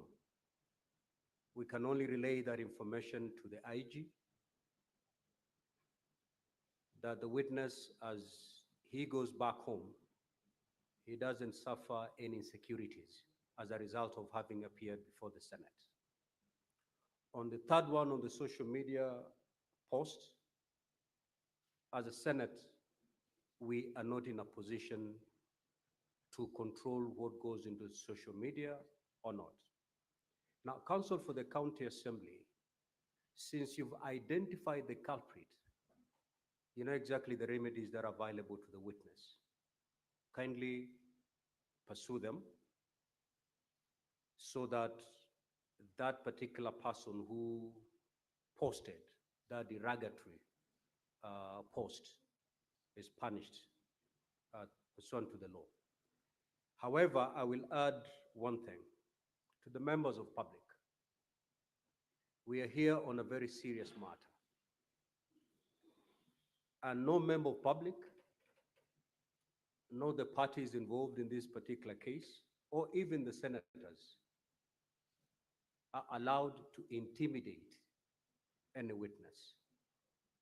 That post is an intimidation of a witness. And therefore, be warned, whoever did that, because the reason why I told the Counsel for the Governor to sit down is we're going to degenerate into a hand-pecking exercise. My client has been mentioned, I need to say this. It will run all the way without finding a stop down the line. So a stern warning from the Senate is no member of public should aim derogatory remarks to the witnesses that appear before us. If you do, then as I've already advised Counsel for the County Assembly, you have a smorgasbord of remedies available to you. Ours is to give that stern warning. And should it persist, then we will, at an appropriate time, ask that member if they're in this house to withdraw from the precincts of Parliament, because that particular behavior cannot be tolerated while these proceedings are ongoing. Senator for Nairobi City County. Speaker, at the very minimum, because according to the rules, everybody who is in the gallery sits there at the pleasure of the Speaker. And if it is possible for the team from the County Assembly to point out to the Sergeant at Arms who that person is, I think it would be proper, because of the disrespect that has been shown to the process, that that person be removed from the precincts of Parliament. I want the team from the County Assembly to know that it is very difficult, as the Speaker has said, to control what people say on social media. Yesterday, some of the witnesses asked to take photos with me outside there, Honorable Speaker. And I've seen posts from Kericho saying that a bevy of young women has been deployed to confuse me. No, it is a bad thing because, Honorable Speaker, I personally consider myself public property, so that if somebody asks to take a photo with me, I cannot say no. But then they are going to insinuate that these young ladies were somehow deployed as a force to cause confusion, so that when we vote, we might not vote on the issues. But Speaker, this specific person, if can be identified by the Council for the Assembly, I think it would only be fair and proper that for this particular case, they be ejected from the precincts of Parliament. I thank you, Honorable Speaker. Honorable Sifuna, I thank you for your piece of wisdom. But you see, the biggest problem will be the identification using that post. If I had the counsel for the county assembly well, is that that post is traceable to somebody known to the governor. So it is a process, because the name given in that post, if I understood it correctly, it is not the official name that that particular person uses. So you need then the very same people the IT people, to get that pseudo account, because it's using a different name, different from the person who is allegedly seated with us. So for us to be convinced that particular post and that name actually refers to the same and one person as the one seated here, it's another process. And that's why I'm saying it is very difficult for us. And the only thing we can do is to issue that stern warning. Assuming that pseudonym refers to the person you are referring to, then may that person be warned that we cannot tolerate that kind of behavior in the Senate. We may now proceed. We have concluded the case for the county assembly. We will now move to hear the case for the governor. Now, Governor, you have 5 hours to prosecute your case. Those hours are distributed as follows. 3 hours will be reserved for the governor and his witnesses, and 2 hours will be allocated to the team from the county assembly for purposes of cross-examination. The time taken by the senators for seeking clarification and questions, that is not part of the 5 hours that we have just apportioned between the two teams. Now, honorable senators, the Senate will rise at exactly midnight tonight. So we hope to conclude the case of the governor. And then we shall resume tomorrow for purposes of deliberating and voting. Yes. Mr. Speaker, I thought these proceedings were gazetted for 3 days. What's the point of us sitting here until midnight? If we have Because tomorrow? the second day ends at midnight. Mr. Speaker, I would like to beseech you, because we only have 5 hours for the governor's case or response, and then I think a couple of hours for the other party and also the governor to be able to conclude the matter. For us to rise at 6:30, it's only healthy. And then we come back tomorrow when we are fresh, at 9 in the morning, and then we deal with this matter and prosecute it. I think it's only fair, Mr. Speaker. Yeah. Yes, Senator for Nairobi City. Speaker, just referencing the Gazette notice for these special sittings that the Minority Whip has spoken to, gazetted for 3 days, and I might be missing some commas in this communication, but it is only in respect of Friday that there was expression that we will only, the session will run commencing at 9 a.m. until the conclusion of the business of the day.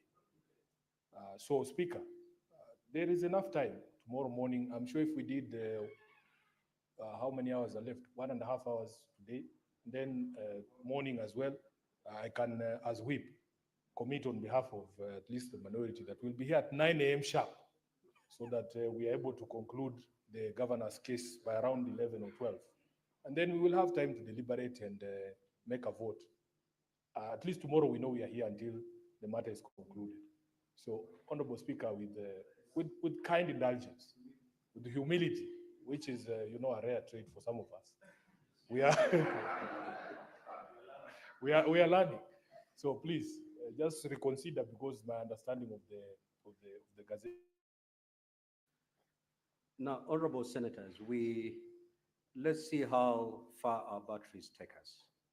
If they run low at 6:30, we're human beings, we shall abide.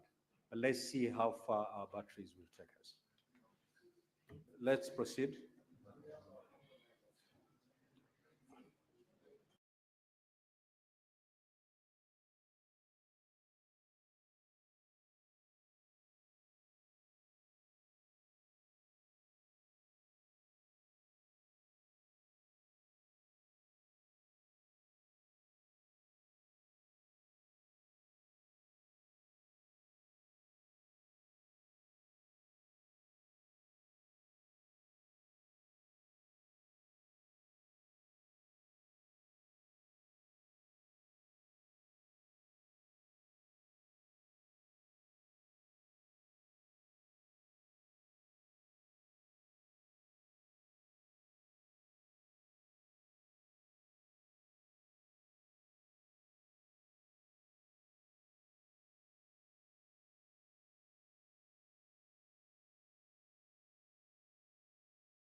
confirm. You are an MCA at Kericho County Assembly? Yes, I Could, confirm. could you confirm that you represent a ward by the name, just say the name of your ward? I am an elected leader representing a ward that is called Kap Kugerwet. Thank you. And you swore an affidavit in support of your affirmance in this assembly? Yes. Could you confirm that is the affidavit at page 128 to page 131 in bundle 1? Yes, I confirm. And you'd like to rely on it, you'd like the honorable senators to look at it in support of your case? Yes. Could you confirm that you also swore another affidavit jointly with the other MCAs? If you could look at page 113 of the same bundle. Running Yes, page I confirm. 113 to 116. Yes, I confirm. And you'd also like to rely on that affidavit? Yes. Now, that affidavit of page 113 to 116 is signed by how many people? Signed by 18 people. It's signed by 18 people. And could you confirm that they are all MCS? They are all MCS. Could you confirm that what you are saying in that affidavit of at page 113 to 116 is that the 18 of you did not vote in favor of the motion? Yes, I do confirm that we did not vote in favor of the No, motion. that's not what I'm asking you. What I'm asking you is that in that affidavit, you've said that all the 18 of you are saying that you did not vote, isn't it? That's what you're Yes, saying? yes. Okay. Now, could you move on to page, I would like you to go to page 109. Page 109. Could you confirm, what is the document at page 109? This is an OB number. This is an OB number. What was the complaint that was being made in respect to? Were you involved in making the making of that OB number? Yes. What was the complaint that you had made? The complaint that I made at this at the DCI is that there was I didn't vote. I didn't vote. Somebody else Impersonated you. Impersonated me. Okay, and was it you alone who was complaining? No. How many people complained? 4 of us. 4 of you. Yes. And the 4 of you are the ones whose votes are purported to have been made in favor of the impeachment, isn't it? Yes. Okay. And you'd like also the senators to take into account that? Yes. Could you confirm if you are familiar with the letter at page 110 to 112? Yes, I do confirm. What is that letter?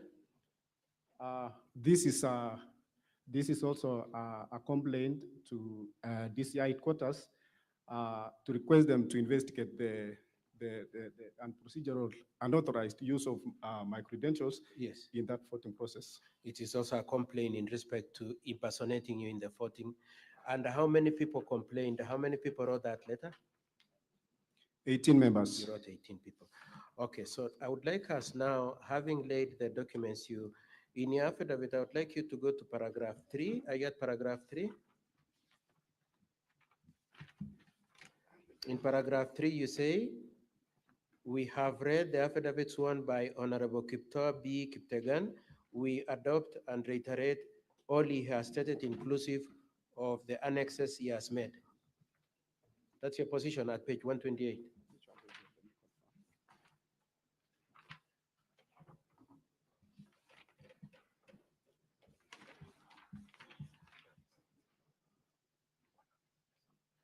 Yes.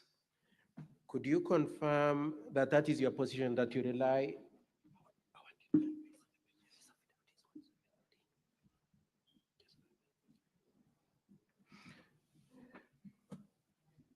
You stand by that position that you rely also on the substantive affidavit sworn by Honorable B. Kiptegan, isn't it? Yes.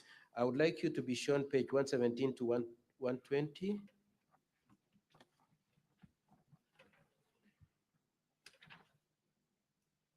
Could you confirm that that page 117 to 120 is the affidavit of Kiptegan, which you rely on? Yes. Thank you. Now let's discuss a few things that you've made in your the main reason why you're here. Now, why are you here? I'm here to prove that I did not vote in that voting process. You are here to tell these honorable senators that you did not vote? Yes. And if the report purports that you voted, what is your position? My position is that whoever did it for me denied me my right, and So your position is that if you are if it is alleged that you voted, you did not, somebody has impersonated you. Impersonated, yes. Okay, thank you. Now, apart from yourself, how many other, were there any other people in your company that were opposed? Yes. How many people? 17 other members.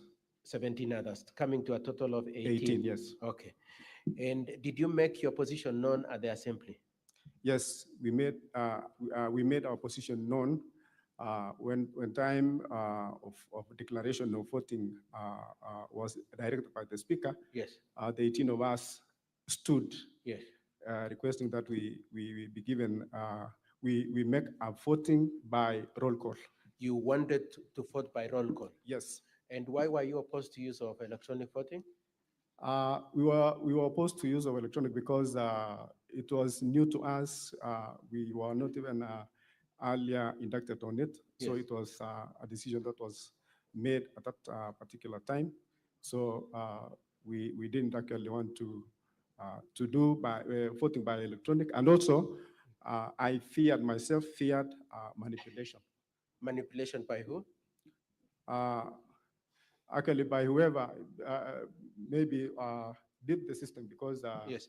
So the two reasons why you wanted a roll call is, number one, you didn't know how to, it was a new system. A new system. And secondly, you are suspicious of the intention in the use of the electronic voting. Yes. Okay. Okay. Could I just ask you a few questions? Had you been trained on the use of this system? No. Had you ever voted using the system? No. Had you put in place manuals, regulations, or policies for the use of this system? No. There was no policies, there were no guidelines, and there were no manuals on the use of this system. There was none. Okay.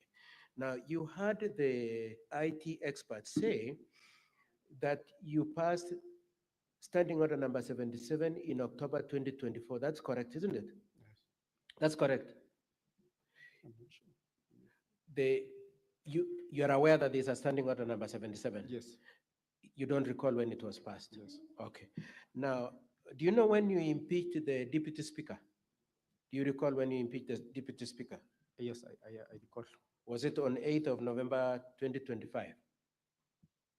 When you removed the deputy speaker, sorry, Yes. not impeached. Yes. It was in November Yes. 2025. Yes. Did you use this electronic voting then? No. Okay. And this is after you had already enacted that standing order number 77, isn't it? Yes. Okay. Now, had you ever used this electronic voting ever before? No. And when was it decided that it should be used? It was just immediately before voting for the impeachment of the governor. So it was decided that day in the course of the impeachment discussion that it be used on that day? Yes. Did you have notice that it would be used on that day? As you woke up at home when you are coming, were you aware that they would be using electronic voting? No, we were not aware. And was there any communication that it might be used? No. There was no communication. Now, if 18 of you had indicated that you are not going to vote electronic and you preferred roll call voting, in the face of the fact that the speaker insisted that it must be electronic voting, what did you do? We requested that we use the roll call, and we stood. One member stood, and the rest of us stood in support. No, my question is, so the speaker said we will use electronic voting. He has refused to grant your wish to use roll call. Did you vote? No, I didn't vote. Are you aware even of the 18 voted? I'm not aware also if they voted. Okay. So if 18 abstained, how many people could have at most voted on that day?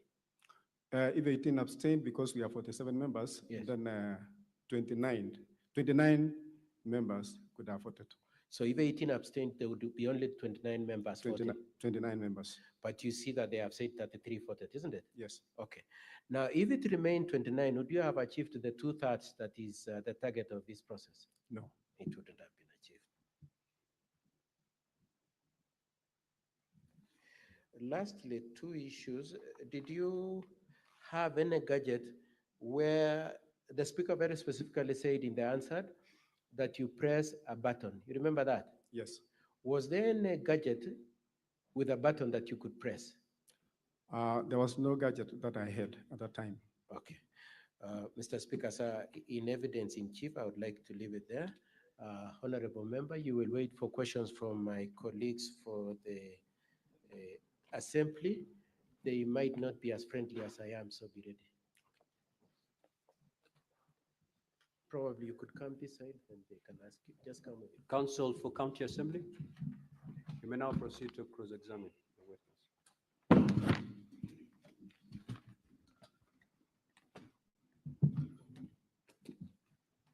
Thank you, Mr. Speaker, sir. Honorable Martin Cheriot, good evening. Good evening.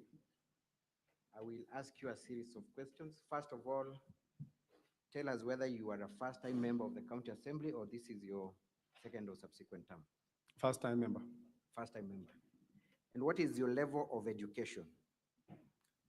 Diploma holder. Pardon? I'm a diploma holder. In what field?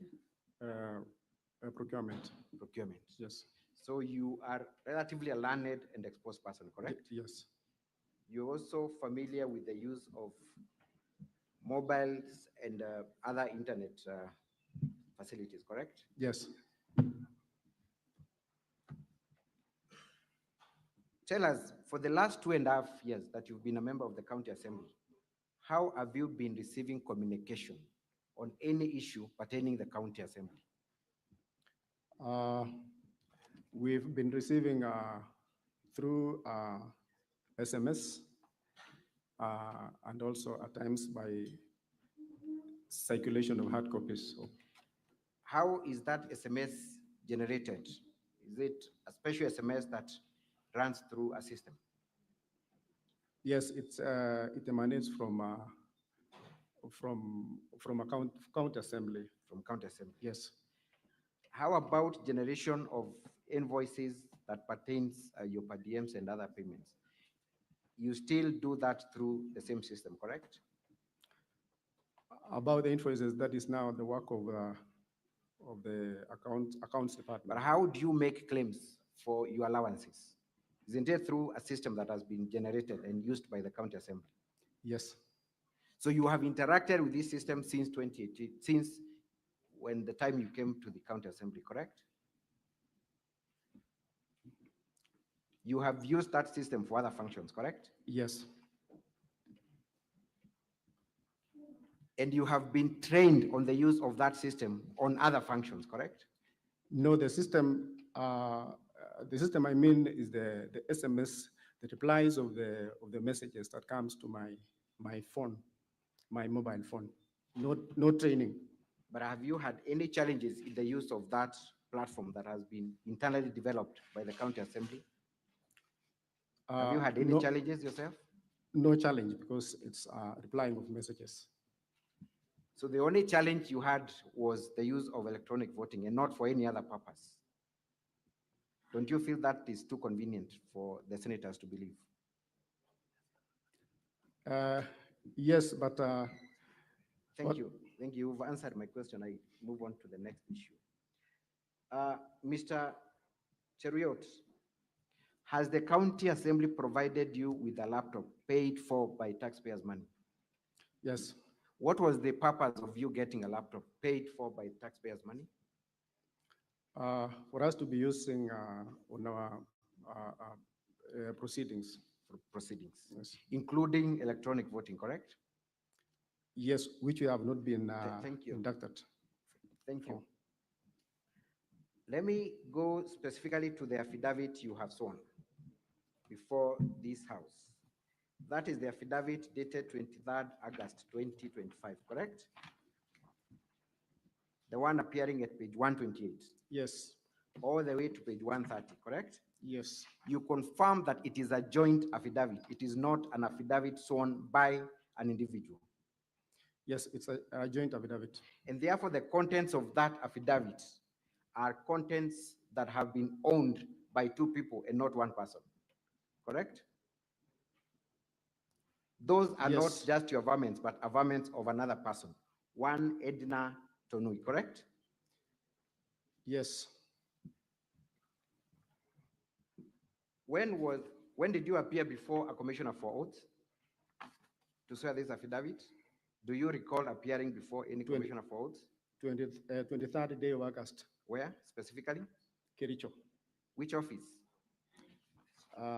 Marisha Cable. Give me the building and the number of that advocate. Katwa and Kemboy Advocates, 5th floor, Transnational Plaza. So this affidavit was sworn by Katwa and Kemboy Advocates, correct? Yes. So that then you did not appear before Chebet Ngetich, the commissioner for oaths. Or are you telling me that Chebet Ngetich works at Katwa and Kemboy Advocates? You did not go to any other advocate to swear this affidavit, correct? Yes. You did not. And therefore, you did not appear before a commissioner for oaths, one that is said to have commissioned this document, Chebet Ngetich, correct? You do not know who Chebet Ngetich is, correct? I appeared. Mr. Cheriot, which version of your story should we take? You have just said you did not appear before any other person apart from the office of Katwa Kemboy and advocates. I appeared before Chebet Ngetich Fancy. Pardon? I appeared before Chebet Ngetich Fancy. Give me the location of this advocate. Which offices does he operate from? Does she operate from? Marisha Cable Plaza in Kericho. Pardon? Marisha Cable Plaza in Kericho. Which floor?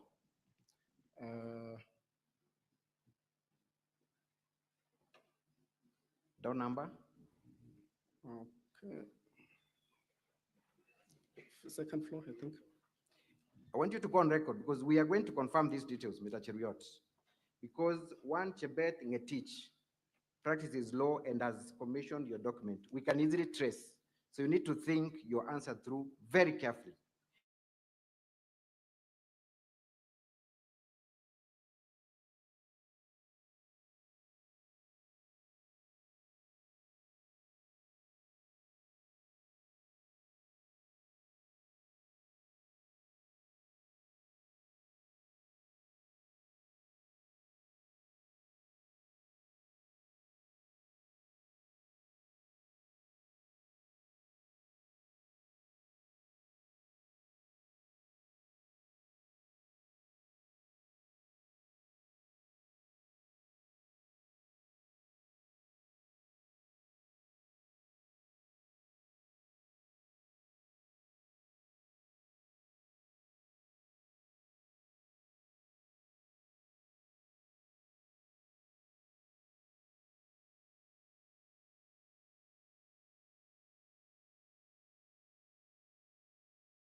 Just read what you state there at paragraph 14 at page 130. Yes. Proceed and read.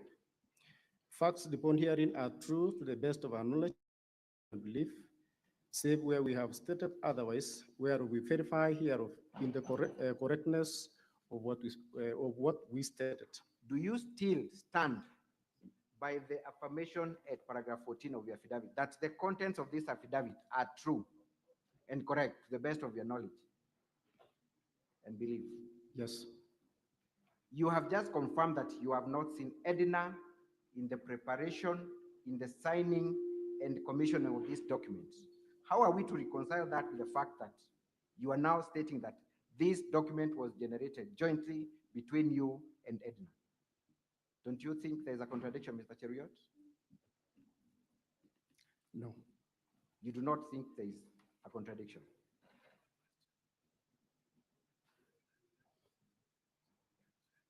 I will put it to you, Mr. Cheriot, that you have presented a forged document before Senate, purporting that one Edna signed this document jointly with you. What would you say? No, I have not presented a forged document. Kindly look at the affidavit before Senate at volume 7A. Who is the deponent of that affidavit?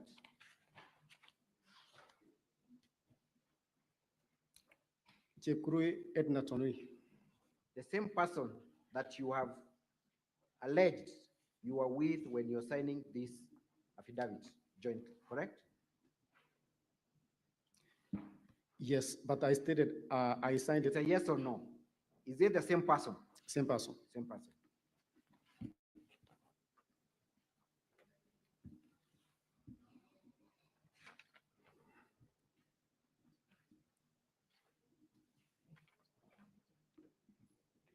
Kindly read paragraph 8 of that affidavit. Paragraph 8 of that affidavit. What does Edna say?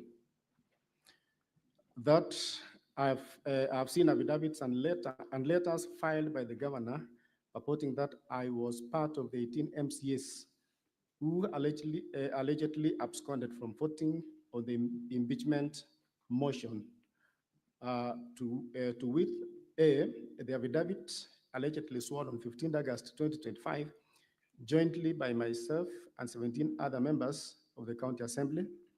B, the affidavit allegedly sworn on 23rd August 2025, jointly by myself and Honorable Martin Cheriot Blangat. And C, an undated letter allegedly co-authored by myself and 17 other members of the County Assembly of Kericho, addressed to and received by the Director of Criminal Investigations, DCI, on 18th August 2025. Edna confirms that she did not sign the affidavit that you presented before Senate. You have also confirmed that you did not see Edna at any given time in the preparation, in the signing and commissioning of this affidavit. And this is your affidavit, Mr. Cheriot. Are you then on record confirming that you have brought before the Senate a forged document in the name of an affidavit that you have presented on oath? No, there are other affidavits that are there. I am interested in the affidavit dated 23rd August 2025. This is your affidavit, correct? Yes. Edna has denounced the same. Do you then accept that you presented a document that was forged or procured without the authority of the other deponent?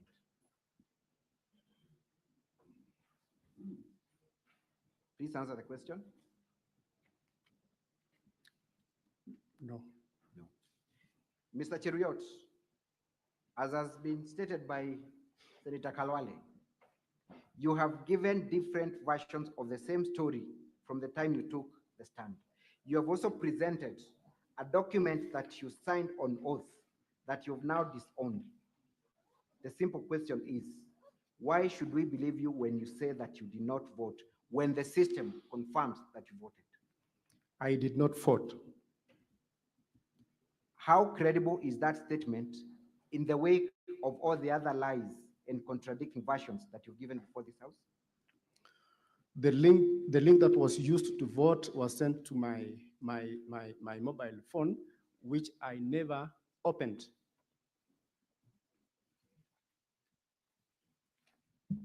Thank you. You have also stated in your affidavit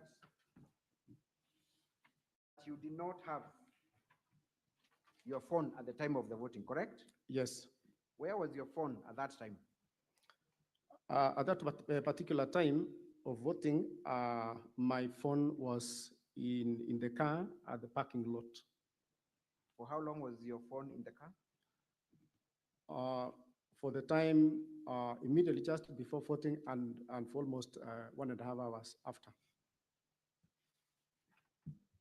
You have also stated in that affidavit that not just your phone, but Edna's phone was not with her. Is that what appears in your affidavit, or am I reading my own things?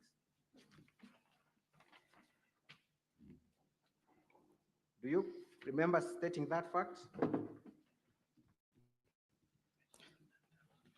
Is it in your affidavit? Yes. You stated on oath that Edna did not have her phone at the time of the voting, correct? In your affidavit, correct? The 18 members that were... I am talking about Edna and yourself, the deponents of this affidavit. You have confirmed on oath that Edna did not have her phone at the time of voting, correct? Yes. How could you tell that Edna did not have her phone at the time of voting? We were together in the chambers, and she also had given her phone elsewhere. We're interested in knowing that elsewhere. Where is that other place that your phone was and Edna's phone was?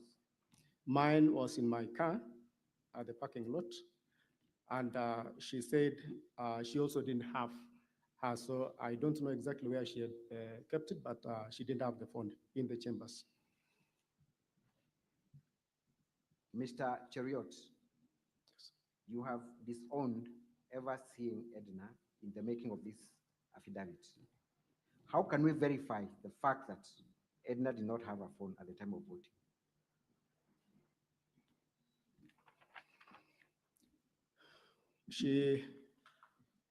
She saw in another affidavit that she didn't vote. Which affidavit is that?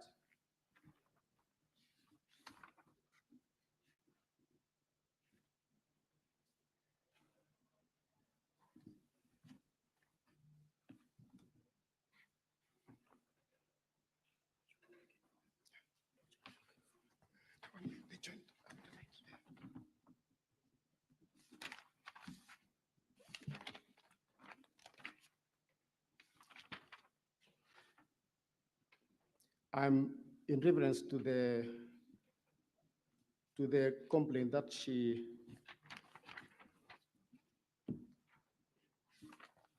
yes, there is an affidavit that is 113, page 113, that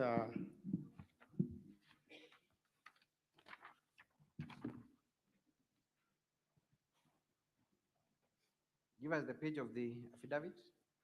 Which page? 113 to 115. Again, that is a joint statement prepared by all the 18 MCs, correct? Yes. Was Edna with you when that affidavit was prepared? Yes. Who commissioned the affidavit?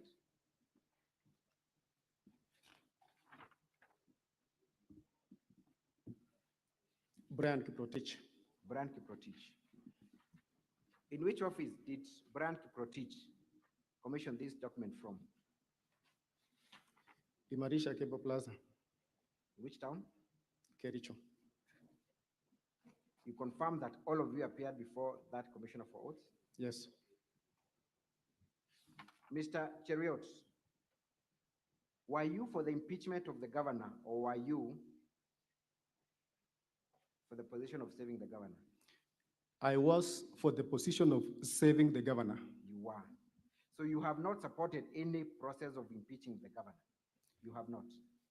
I didn't support the process of impeaching the governor.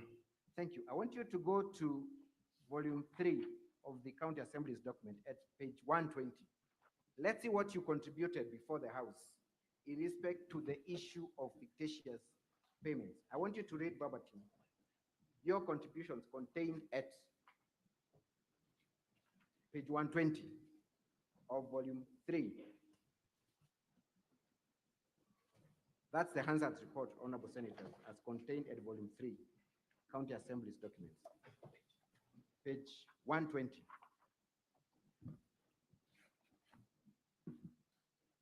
Confirm that you're the member for County Assembly for Kapruwet ward, correct?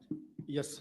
You confirm that at page 120, we come across your contribution in the floor of the House in respect to the fictitious payments, correct? You should be having counsel. We supplied volume 3, but we can avail an extra copy.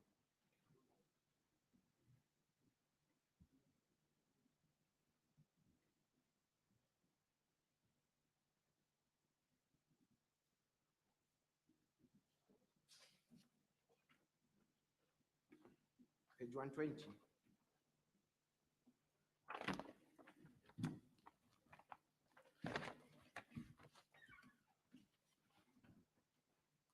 I want you to read, and kindly be mindful of my time, your contribution before the floor of the House in respect to fictitious payments.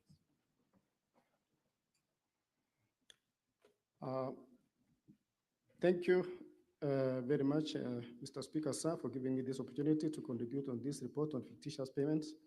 First, the Honorable Speaker, let me congratulate the committee led by the chairman, Honorable Albert Kikoech, for this very good and eye-opening report. Mr. Speaker, I want to say that one of our roles as House is oversight, and I want to say that we cannot stand aside and watch those who've been given responsibility to squander or to do the kind of payments they have done, and to cite a case in my ward relating to how the procurement process was done. I have read and heard from the members that a procurement process was initiated, and in a record of 3 days from the initial stage to the end, the payments were made. I have a project in my ward, the Honorable Speaker, that was done 2 years ago, and the work was done genuinely. Actually, the contractor did the work very nicely, and I'm wondering how a procurement can be done in a record 3 days up to the payment, and somebody has put resources, a genuine person has done very good works and has not been paid for such a long time. I remember some of these officers, when we were bringing into serve the county, one of the aspects we saw was the aspect of integrity. And now, questioning where this integrity has gone, that now we are not being careful with resource, has gone, that now we are not being careful with the resources of our county. So I want to say that, those who have been implicated or mentioned, and specifically, I'm drawn to the specific recommendations that action needs to be taken against them for not, or to be held accountable for the actions that are upon them. So I want to say, Honorable Speaker, I'm in support of this report so that we move on and we guard the resources of our county. Thank you, Honorable Speaker.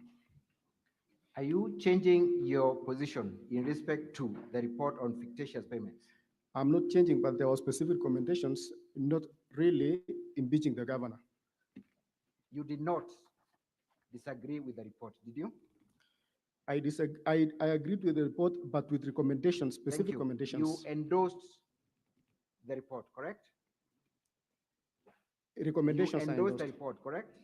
That's a straight answer. You endorsed the report, correct? Yes, I endorsed, but not impeachment of the governor. But you endorsed the report which stated that all people who are culpable should be held to account, correct? Yes. And if the governor is one of them, that remains the position, correct? unless it's proven that he's one of them. Mr. Cheruiyot, I believe you are also familiar with your standing orders, correct? Yes. Kindly tell us what Standing Order 77 provides in terms of electronic voting.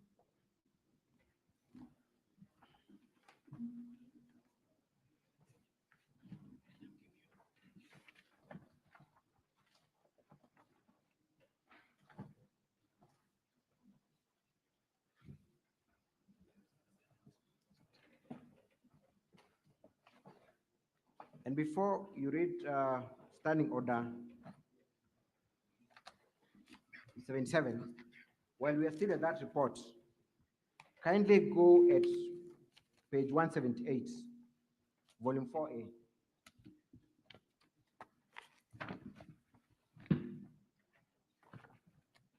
Kindly go to page 178 of volume 4A.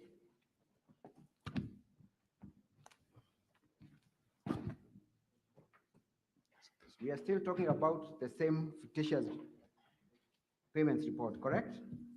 Yes. At page 178.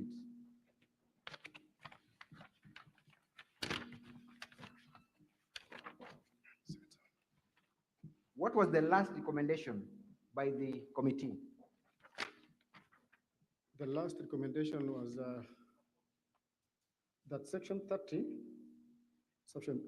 subsection 3F of the County Government Act 2012, the governor has overall responsibility of being accountable for the management and use of county resources, hence should take full responsibility for the anomalies.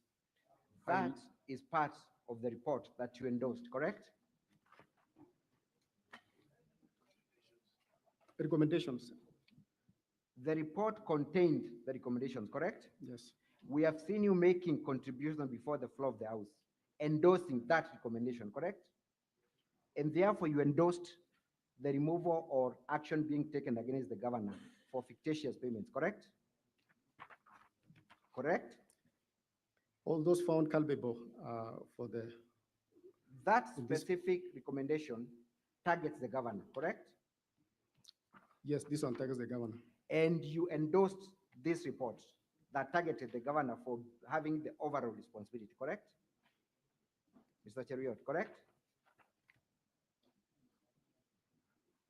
It's a yes or no? No, I didn't target the governor. Did you seek to amend or disagree with any part of the report? We have seen you fully endorse the report. On Hansard, had you not read the report or you're changing your version when you appearing before the Senate now? Which one is which, Mr. Cheruiyot? Either you had not read and therefore made contributions without familiarizing yourself with the report, or you're changing your version now. Which one is which, Mr. Cheruiyot? I read the report. So you endorse the report, as it were.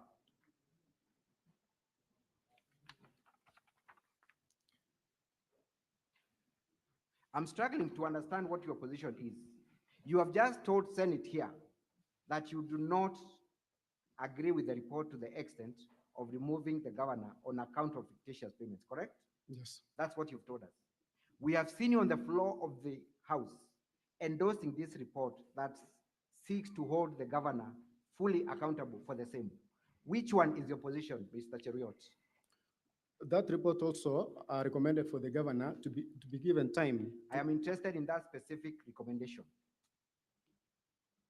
that require the governor to take full responsibility. Is that part of the report that you endorsed? Yes. Then you have lied before the Senate when you say that the governor should not be held accountable for the same fictitious report that you endorsed, correct? There are people in the department who are supposed to be held liable and responsible for the... Mr. Cheruiyot, what was the incentive for you to change your position from endorsing the report, from voting for the governor, for the governor's impeachment, and to now testify that you did not vote? What was the incentive? I want the governor to be given time to I'm act. asking you a very specific question. What was the incentive?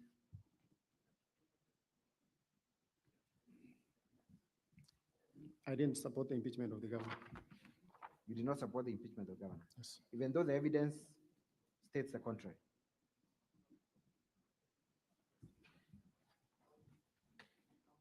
Let us go to the standing order as my last line of cross-examination. Do your standing orders provide for electronic voting? Yes. Standing order 77, correct? Yes. Correct? Yes. Are you familiar with that standing order as a member of the county assembly? Yes, I'm familiar. Did you require advance notice to comply with standing orders that Yes. I expressed? Did Yes. you require prior notice that voting would be electronic? Yes, because we didn't have Did you require notice? Yes, I required. What is the basis of your answer? Because we didn't have the electronic gadgets, and I was not prepared with my. Mr. Cheruiyot, you have confirmed that the county assembly bought you a laptop. So when you say that you did not have a gadget to vote, are you not lying to the senators? At that time, council, I didn't have my. It's a simple question. Are you not lying when you state that you did not have a gadget when you've been bought for a gadget and you knew the business of the day?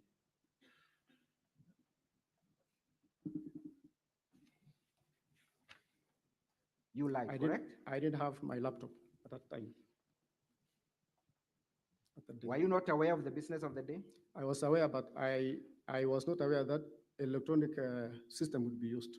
Mr. Cheruiyot, I put it to you that you are a very dishonest person who gives the version of the story that is convenient to you. What do you say? No. That is all for this witness, Mr. Speaker. Thank you. Any re-examination, counsel, for the governor?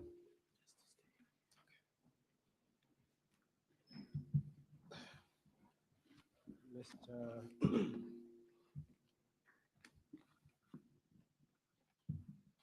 Martin, was there any time when you said that you supported the impeachment of the governor? No.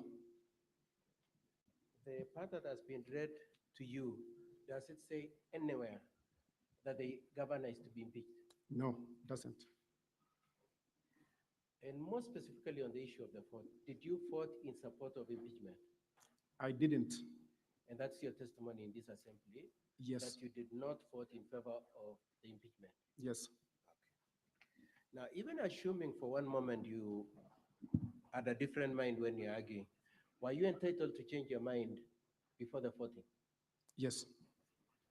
But your position has always been that you don't support the impeachment of the governor. I don't support impeachment. Okay, what did you want, what kind of action did you have in mind from the report on the part of the governor? What did you have in mind that should happen to him?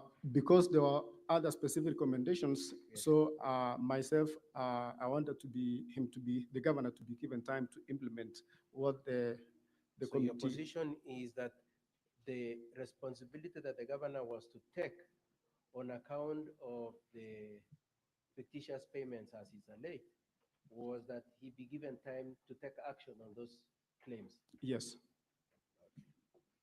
Now, you've been asked several questions in relation to Edna, and you are shown an affidavit sworn by Edna, isn't it? Yes. From the county assembly. Have you seen Edna come to testify in the whole of these proceedings? Yes. I'm saying, since we started this hearing, has Edna come here to testify, to come and give her testimony? No, no, no. You have not seen her? Yes, I've not seen her. Okay. Have you seen her say that the affidavit you have been shown is the genuine affidavit? No. You've not seen that? Yes. And can you say for a fact that the affidavit that you've been shown from Edna has not been forged? Can you say that? Would you know whether it's forged or not? No. It could possibly be forged also, isn't it? Yes, yes. Okay. Now, the affidavit that you jointly swore with Edna, were you with Edna when she was signing? Were you with her when she was signing? Or you signed alone the way you said? I signed alone. You signed alone and went away? Yes. Okay. And do you stand by everything that is stated in that affidavit as Martin? Yes. Do you know whether Edna would stand by them or not? Do you know? I don't know. You don't know, but you are speaking for yourself Yes. in terms of what you said, isn't it? Yes. Now, I would like you to look at page 131. Page 131. Yes, sorry. Yeah, put that up. Page 131 of first volume 1 of the governor's bundle. My apologies. Yeah, there, page 131. Now, you were asked whether you swore the affidavit before who, and for a moment you said Katwa and Kemboy. You remember saying that? Yes. Could you let the senators know what is indicated as being what Katwa and Kemboy did? Drawn and filed by So it- Katwa and so- Kemboy advocates. So it merely shows that the Katwa and Kemboy drafted the document, isn't it? Yes. And then at page 130, who has commissioned it? Page 130, Jebet Ngetich Fancy. Fancy commissioned it. Now, away from that affidavit, you remember when you walked into this chamber? Yes. What happened to you? I took an oath. You took an oath. Yes. What you are saying, is it true as per the affidavit? Yes, it is true. And is it true as per the oath that you took before these senators? Yes. Now, you said you didn't have your phone. It was in the car, isn't it? Yes. Do you know where Edna's phone was? Do you know where it was? I don't know. All you know? She didn't have. All you know is that she didn't have, but you don't know where it was. Yes. So as I finish my re-examination, as you speak today here, are you speaking for yourself and Edna, or you're speaking for who? I'm speaking for myself. You're speaking for yourself. And your point is that you did not vote. I did not vote. Okay. And lastly, were you given notice that they would be using electronic voting on that day? No. Were you given notice to make sure you walk into the chamber with your phone? No. Were you given notice that you should come with your laptop to the assembly that day? No.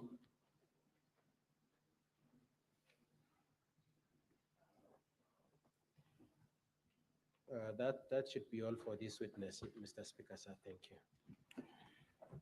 Now, honorable senators, it is time for you to ask questions and clarifications. I'll take phone this side so that we move.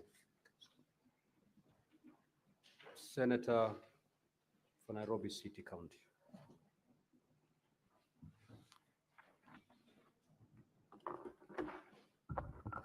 Thank you, Honorable Speaker. I want to refer the witness to the affidavit that starts from page 113 to 114 of volume 1 of the governor's bundle. And going through the affidavit at paragraph 1, the 18 people who deponed this affidavit are saying they participated in the proceedings. If you look at paragraph 6, they say the speaker demonstrated impartiality at several instances to mean they were present during that. Then at paragraph 9 on page 114, that during voting there were people experiencing technical difficulties and others questioning the integrity. Then at paragraph 13, Honorable Speaker, they say we abstained because we were not trained on the use of electronic machine. Now, as far as I understand the word abstain, witness, an abstain, if you look at our gadgets here, is a vote. Did you mean you voted to abstain or you refused to vote? That's the clarity that I want from you. I refused to vote. Just take the questions, then Okay. you will respond to them. Thank you. Senator Mandago.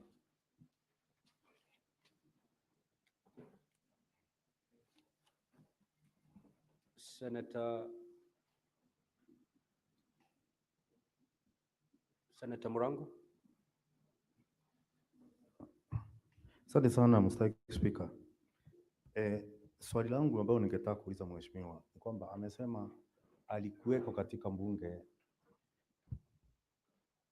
katika gatuzi za Kericho, na kwamba kuna matatizo ambayo ilimfuata. Mojawapo, kuna njia ya kupiga kura ambayo hamkuelewa. Kuna ushahidi wote ambao uko nao unaonyesha kwamba ukiambia spika wa bunge la Kericho kwamba kuna matatizo kama hayo ama kuleta jambo hilo mbele ya spika, wakati mchakato mzima ulikuwa unaendelea kumng'atua gavana wa Kericho. Asante sana Mr. Speaker. Senator Crystal Asig. Thank you very much, Speaker. First of all, Speaker, I'm not too sure the relevance of the last couple of questions by the council, who asks the witness, were you told to bring your phone? Were you told to bring your laptop to chambers? I don't think anyone needs to be told to bring their tools of doing business to their place of business. It's like saying all of us should not come here, should have to be told to bring this or that, or the council to be told to bring his bundles for evidence sake. So, but on the same question, Chair, I want to ask the witness. You said that Edna did not bring her phone, but you did not see her, but you saw that she didn't bring her phone through the affidavit that you read. But as per your counsel's questioning, you answered in the affirmative when he asked, could that affidavit be forged? Do you know it to be a true affidavit? And you said no. And therefore, can you clarify whether the affidavit is something you're relying upon, or it is now something that you are dismissing as you do not know whether it's true or not? Next, Chair, I also want to ask, if you don't bring your phone or your laptop to chambers, how do you then do business usually, if void of the two? And lastly, Chair, I also want to ask the mover, oh no, I'll leave it there. Oh yes, I want to also ask the mover, according to your standing orders, if you don't know, if you don't vote yes or no or abstain, what then are you doing in the House? Because Chair, in this House, you have told many a time to us senators, you must vote either way. You cannot be in the chamber and just occupying space. Thank you. Senator Chute, I do not remember forcing honorable senators to vote. But anyway, that is for another day. Senator Chute. Thank you, Honorable Speaker. Honorable Speaker, I want to refer the witness to County Assembly Documents, Volume 4A. This was a question even asked by Senator Abbas before. I refer him to page 12. There was bulk SMS sent to 28 MCS.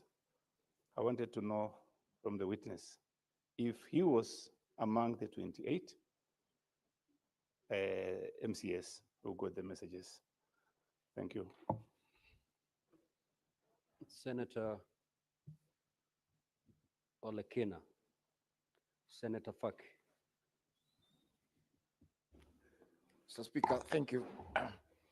I wanted to refer the witness to the affidavit, especially on paragraph, on page 115 of the governor's volume 1. Did all the 18 of you attend the commission of oaths for you to swear the affidavit? And number two,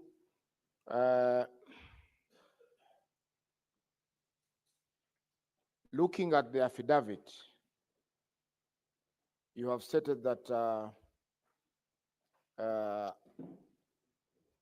an introduction of untested electronic voting.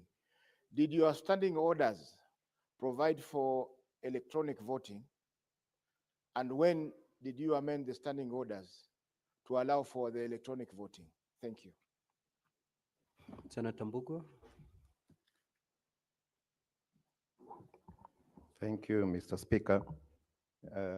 Mr. Witness, I want to refer you to your affidavit on page 114 of the governor's documents, in particular number 6, where you say that the Speaker of the Assembly failed to conduct the proceedings with impartiality and in several instances demonstrated bias.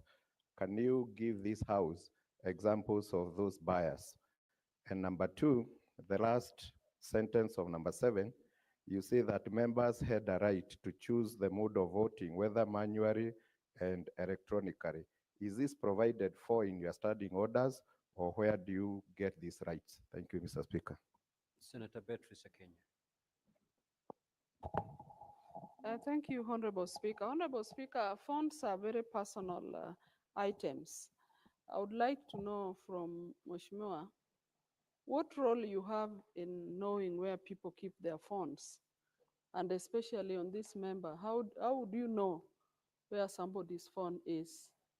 Do you have an official role of knowing where people keep their phones?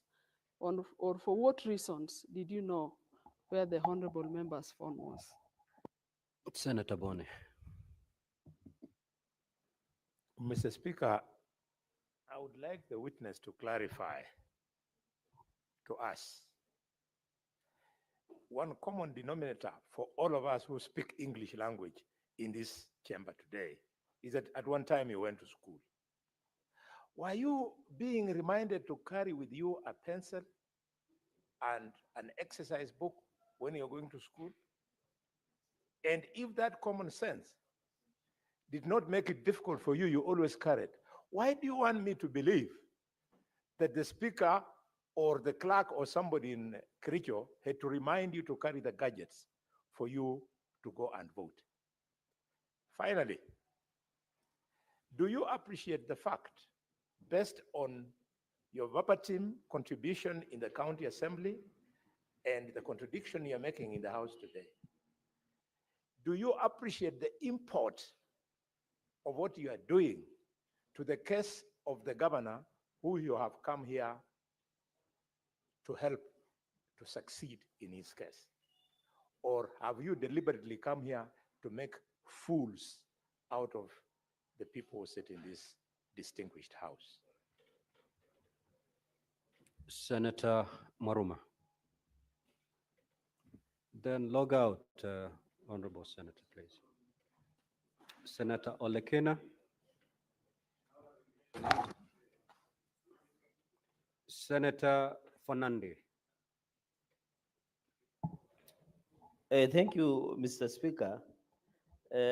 Mheshimiwa Martin, when you protested of not being given an opportunity to not to vote or participate, did you, I believe there is a committee of powers and privileges in Kericho County Assembly. Have you reported this matter?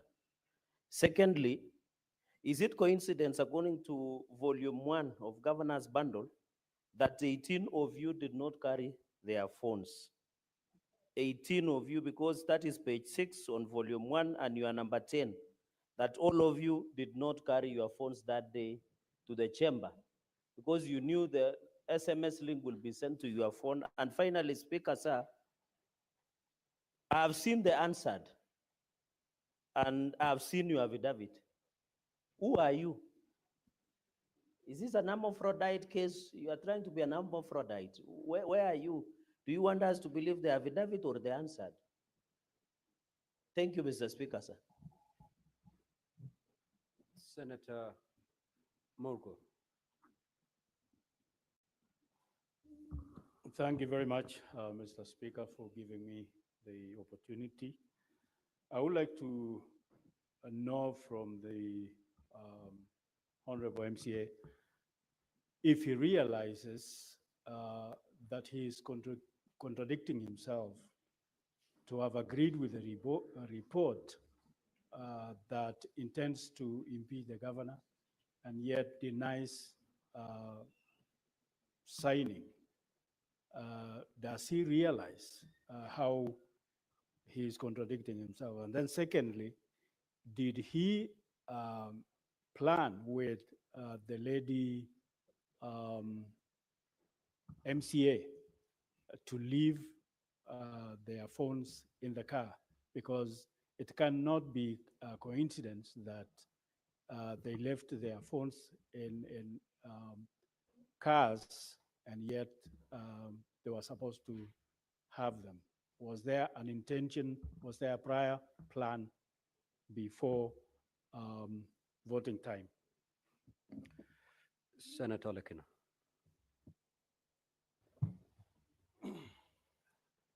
Thank you, Mr. Speaker. Mr. Speaker, I have to attest that this is the first time I'm seeing an affidavit signed by several people. One affidavit signed by so many people. I think in law, an affidavit is supposed to be deponed by one individual. With that case as it might be, I just want some clarification from the witness. Whether indeed you went with all these 18, and I'm looking at your affidavit on 13 of volume 1 of the governor's documents. Volume 1, page 113. And it says, and I believe you are number 3 on this, we, the undersigned. I just want to be sure, and please correct me if I'm wrong. First of all, I've just said, and I stand corrected by both legal counsels, whether an affidavit in a petition can be signed jointly by various different individuals, although it was only by one person. Did all of you, 18 of you, go together, sit down together, and then, based on the order of names, the first one is Honorable Kamam Rop. After he signed, the next person, Honorable Kipto Faith, signs. And then now, the last question is this. I have seen another affidavit, volume 7A of the County Assembly document, signed by the same person called Honorable Chepkurui Edna Tanui. I believe that's the same name here. Chepkurui Edna Tanui.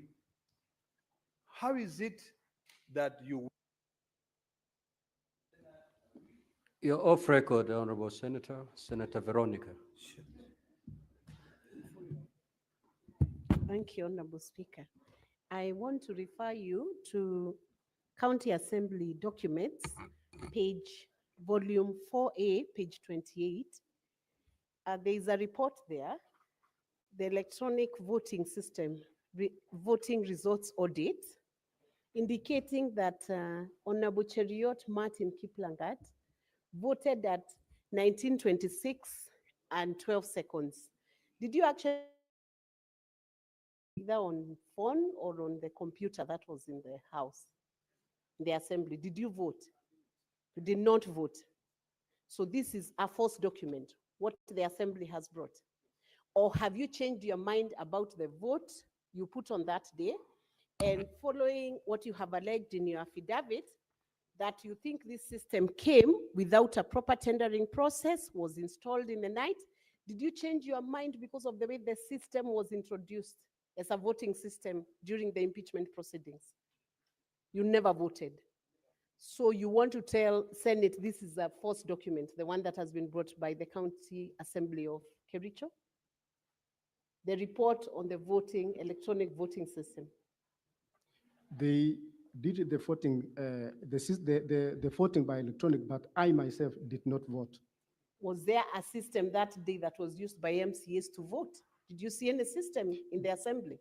There was no, it was using phones, MCS phones. So nobody voted on a desktop or laptop? It was just the phones? I remember there was a knife, there was a laptop for those members who wanted to be assisted. They were told that you can be assisted to vote. Senator Eddie, you know, Senator Veronica, you're not cross-examining the witnesses. You're supposed to, I know you're a lawyer, but in this instance, you're a senator. Senator Eddie.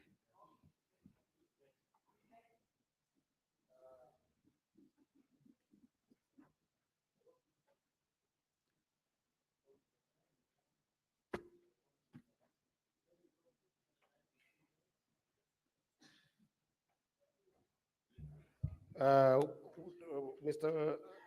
Mheshimiwa, your affidavit, you says that you participated in the proceedings. That is on page 113. On page 114, you say, you abstained because you are not trained on the use of electronic. Now, you and I are called upon to hold governors accountable. I hope you're familiar with Article 159 of the Constitution, which says that where there is procedural technicality, we must give substantive justice anyway. Your reason for not voting is because you're not trained in the use of electronics. You follow the proceedings there, you follow the proceedings here, where there are glaring issues that have been raised in this case. Do you believe that the issues that have been raised in these proceedings and in your proceedings in the assembly are issues that are tantamount to impeaching the governor? Because your reason here is not because the issues have no merit. It's because the electronic system was not, you're not afforded the training grounds. As an MCA, do you believe that the issues that have been raised here and during your proceedings are issues tantamount to the impeachment of the governor? Senator Kisang. Thank you, Honorable Speaker. Honorable Speaker, this is the first witness that is testifying for the governor. And if he's the best witness, I think the governor is cooked because, Honorable Speaker, you cannot be reminded to come to work and carry the tools of work, as Senator Sika said. That is common sense. You cannot go to school without your books. Honorable Speaker, and the MCA has confirmed himself that there was a laptop that was used to assist those who could not vote. How come the 18 of them could not volunteer and go to be assisted or walk out because they did not agree with the process? In this house, sometimes when we do voting, if the minority side are aggrieved or they are not agreeing with us, they walk out. How come you didn't walk out or went to the clerks and assist you to vote? Senator Lominen. Thank you, Mr. Speaker, sir.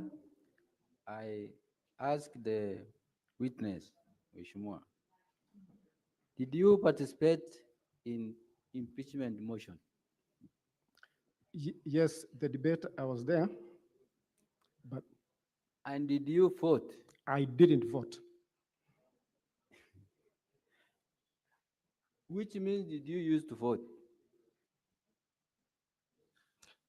I didn't vote.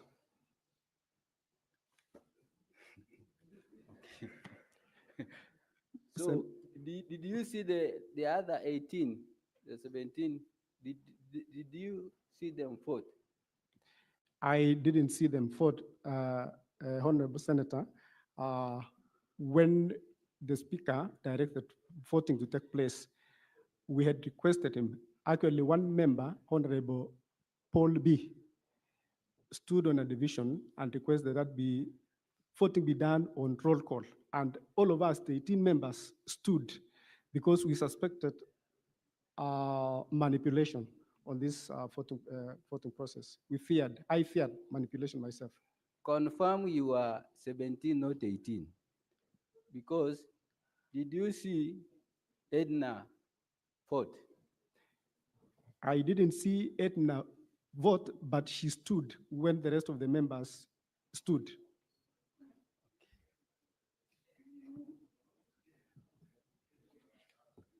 Senator Wakoli.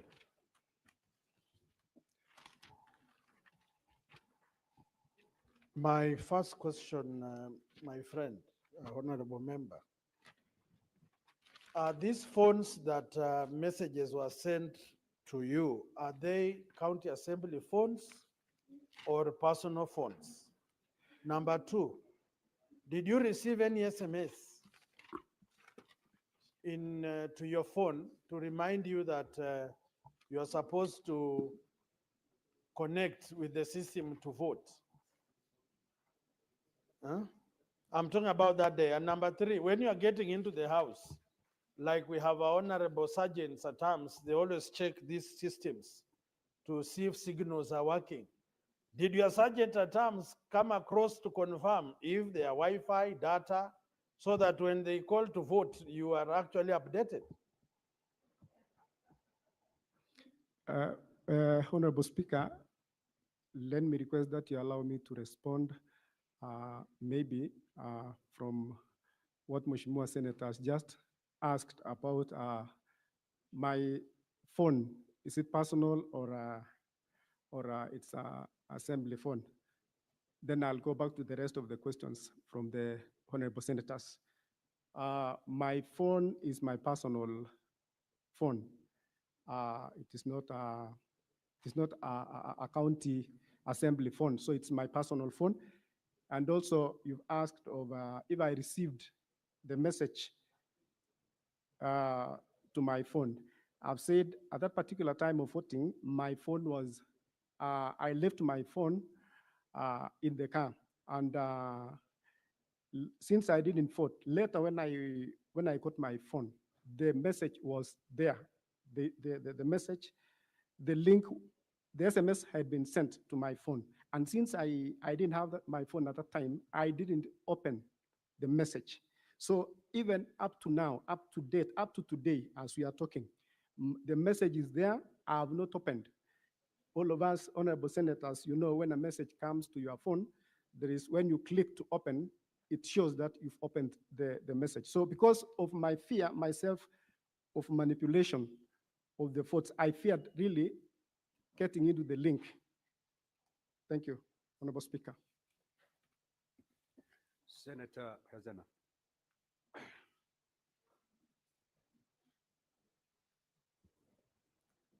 Thank you, Mr. Speaker.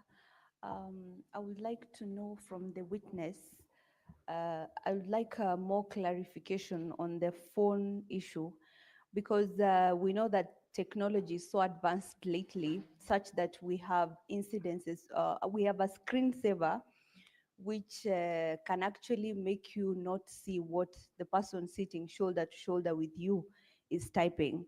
So how did you exactly know that your colleague did not vote? Because sometimes we sit shoulder to shoulder with our colleagues, and it's so hard to know what somebody is doing on their phone. Thank you. And the other 18 people, Mr. Speaker, I would like to know also if at all they were sitting in one place, or were they confined in one place such that you were able to monitor all of them? Thank you. Senator Kericho.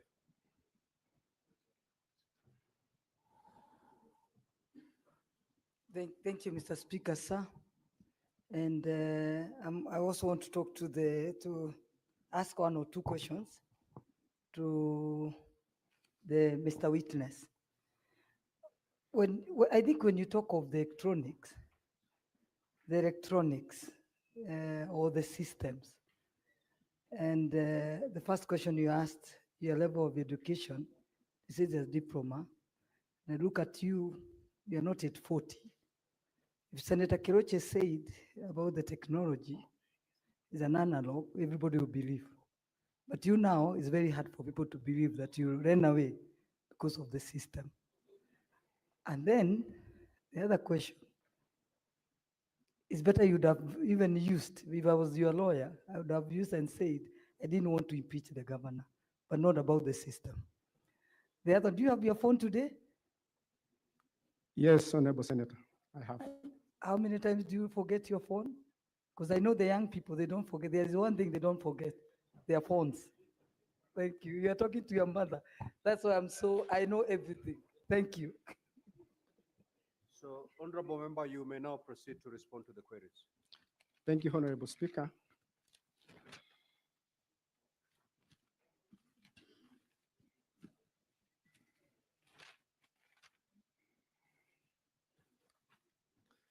Let me respond,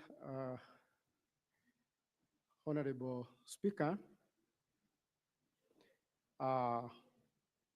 There is a question that, the first question that was asked by the Honorable Senator Sifuna about abstaining or did not vote. I deliberately did not vote because, as I've said, I feared manipulation in this. And before, the Honorable Speaker, when the debate was going on, it emerged even before that some members, I included, 4 members were emerged that they already have been voted for. So the reason why really I didn't vote is because I feared manipulation.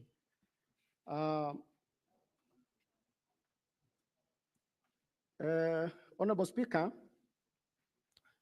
there is a question also that was posed about making our request known, that we needed otherwise voting apart from the electronic one.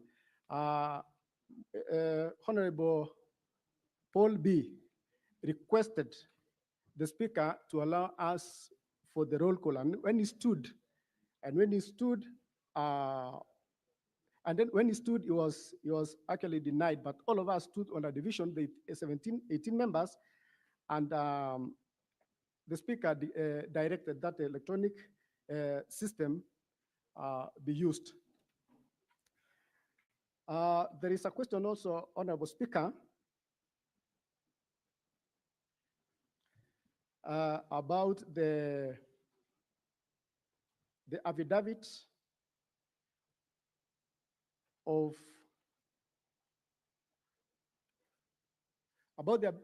of Edna Chepkirui, affidavit that was where the 18 of us swore and to say that she was there and she swore in that affidavit as one of the 18 members.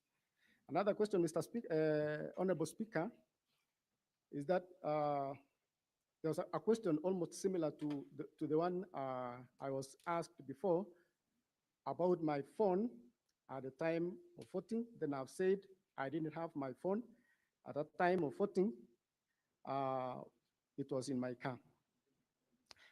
And also, Honorable Speaker, there is another question also that was posed about getting the message, the link that was sent, about the link that was sent to my phone. And I want to confirm here that the link was sent to my phone. Later, when we came out of the assembly of the chambers, I saw the message in my phone, and I've stated that message is there. I didn't open the message. It's an evidence that I didn't vote that day. Madam Speaker, there is a question of all of us attending the commissioner for oath. I think this question was posed by Senator Olekina. Yes, all of us appeared, the 18 of us. Also, there is a question that was posed about the electronic vote.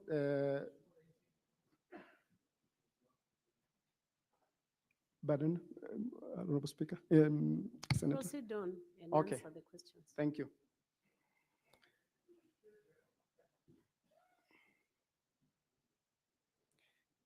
There is a question also that was asked about, yes, standing order providing for the electronic voting. Yes, it provides, but also it provides for the roll call that we requested. So majority of the members that did not vote actually was not comfortable with this with the mode of voting. So that is why I myself did not vote. And I've said I feared my vote could not be taken rightly, since I was not for the impeachment.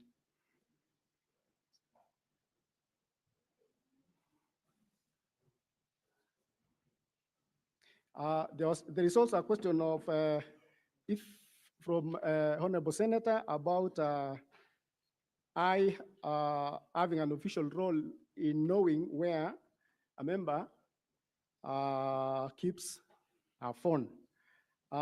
This day we were seated almost next to each other, and actually she told me that she also didn't have a phone. So I don't know. I don't know exactly why also she didn't have that phone, but I can say by a word of mouth, she didn't have a phone. And also there is a question of, do I need to be reminded to carry my phone?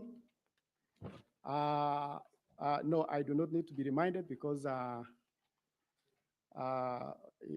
always carry it around with me. But at this time, this day I didn't have at that particular time because I didn't want to.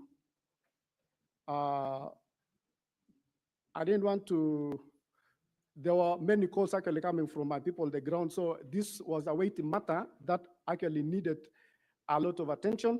So I didn't want a lot of interference, maybe from the callers. So I kept it in my car.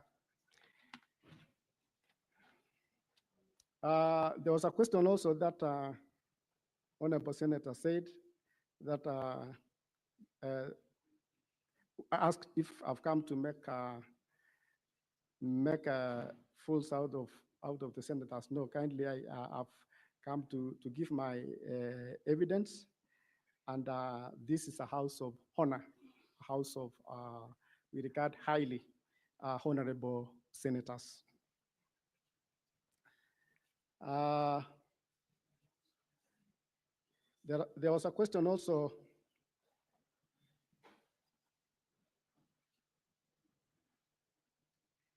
There's a question also that was raised by Honorable Gerard Gay, Senator Gerard Gay, reporting to the powers matters. If I have reported to powers and privileges, no, I've not reported. I've not.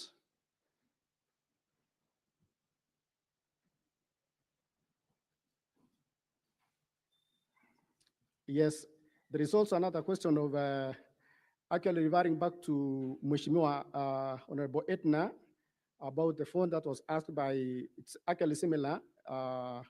It's a similar question also that was asked by an Honorable Senator about planning for Edna to leave her phone, or whether we planned to leave our phones outside or elsewhere, away from the chambers. We didn't. Each member had an application on our own or his own to do whatever with his or her phone. I think there is also, I've responded to what Honorable Senator Olekina said about going to sign the affidavit. And yes, Honorable Madam Speaker, there was a question also that you posted that if you wanted me to confirm whether I voted at 9:26, and I confirm that I did not vote.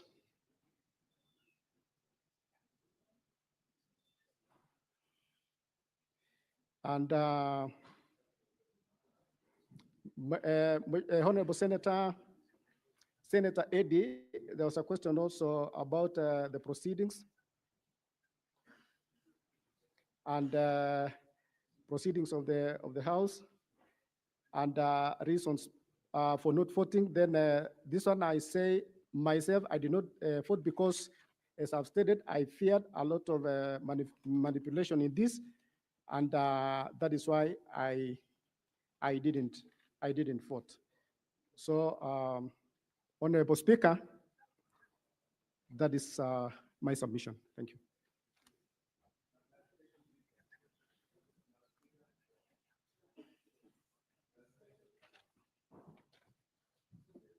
Senator Tabitha, we'll allow you indulgence to ask just one question.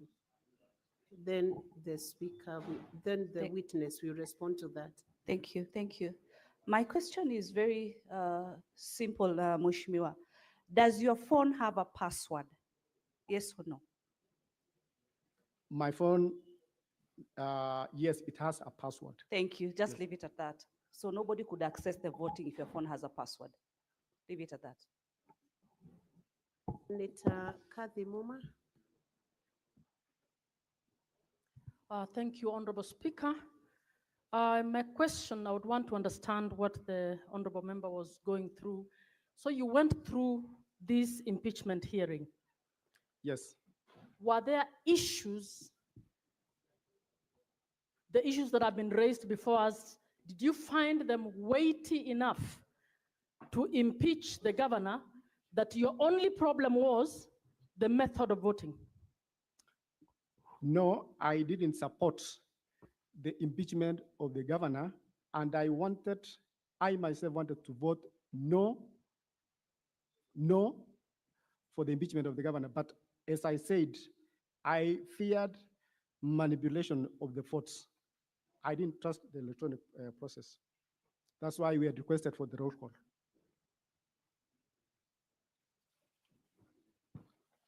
Senator Lomenen. Maruma, it's reading Lomenen on the dashboard. Are you sitting on his desk? It's reading Lomenen. So my question to the witness would be, the speaker had ruled that electronic voting was going to be used. Now, you decided, the 18 or 17 of you, that you would not vote. What was the expected consequence?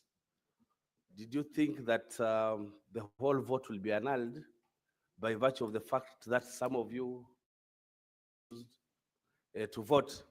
And if that is the consequence that you expected, can you invoke that part of the standing orders that you are referring to or you relied on to annul that vote?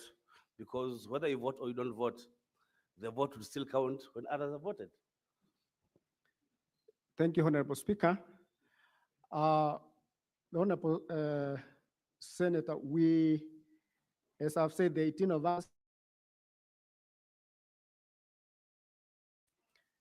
we wanted, since we had not been inducted into this mode of voting that is electronic, we had requested the Speaker that he gives us the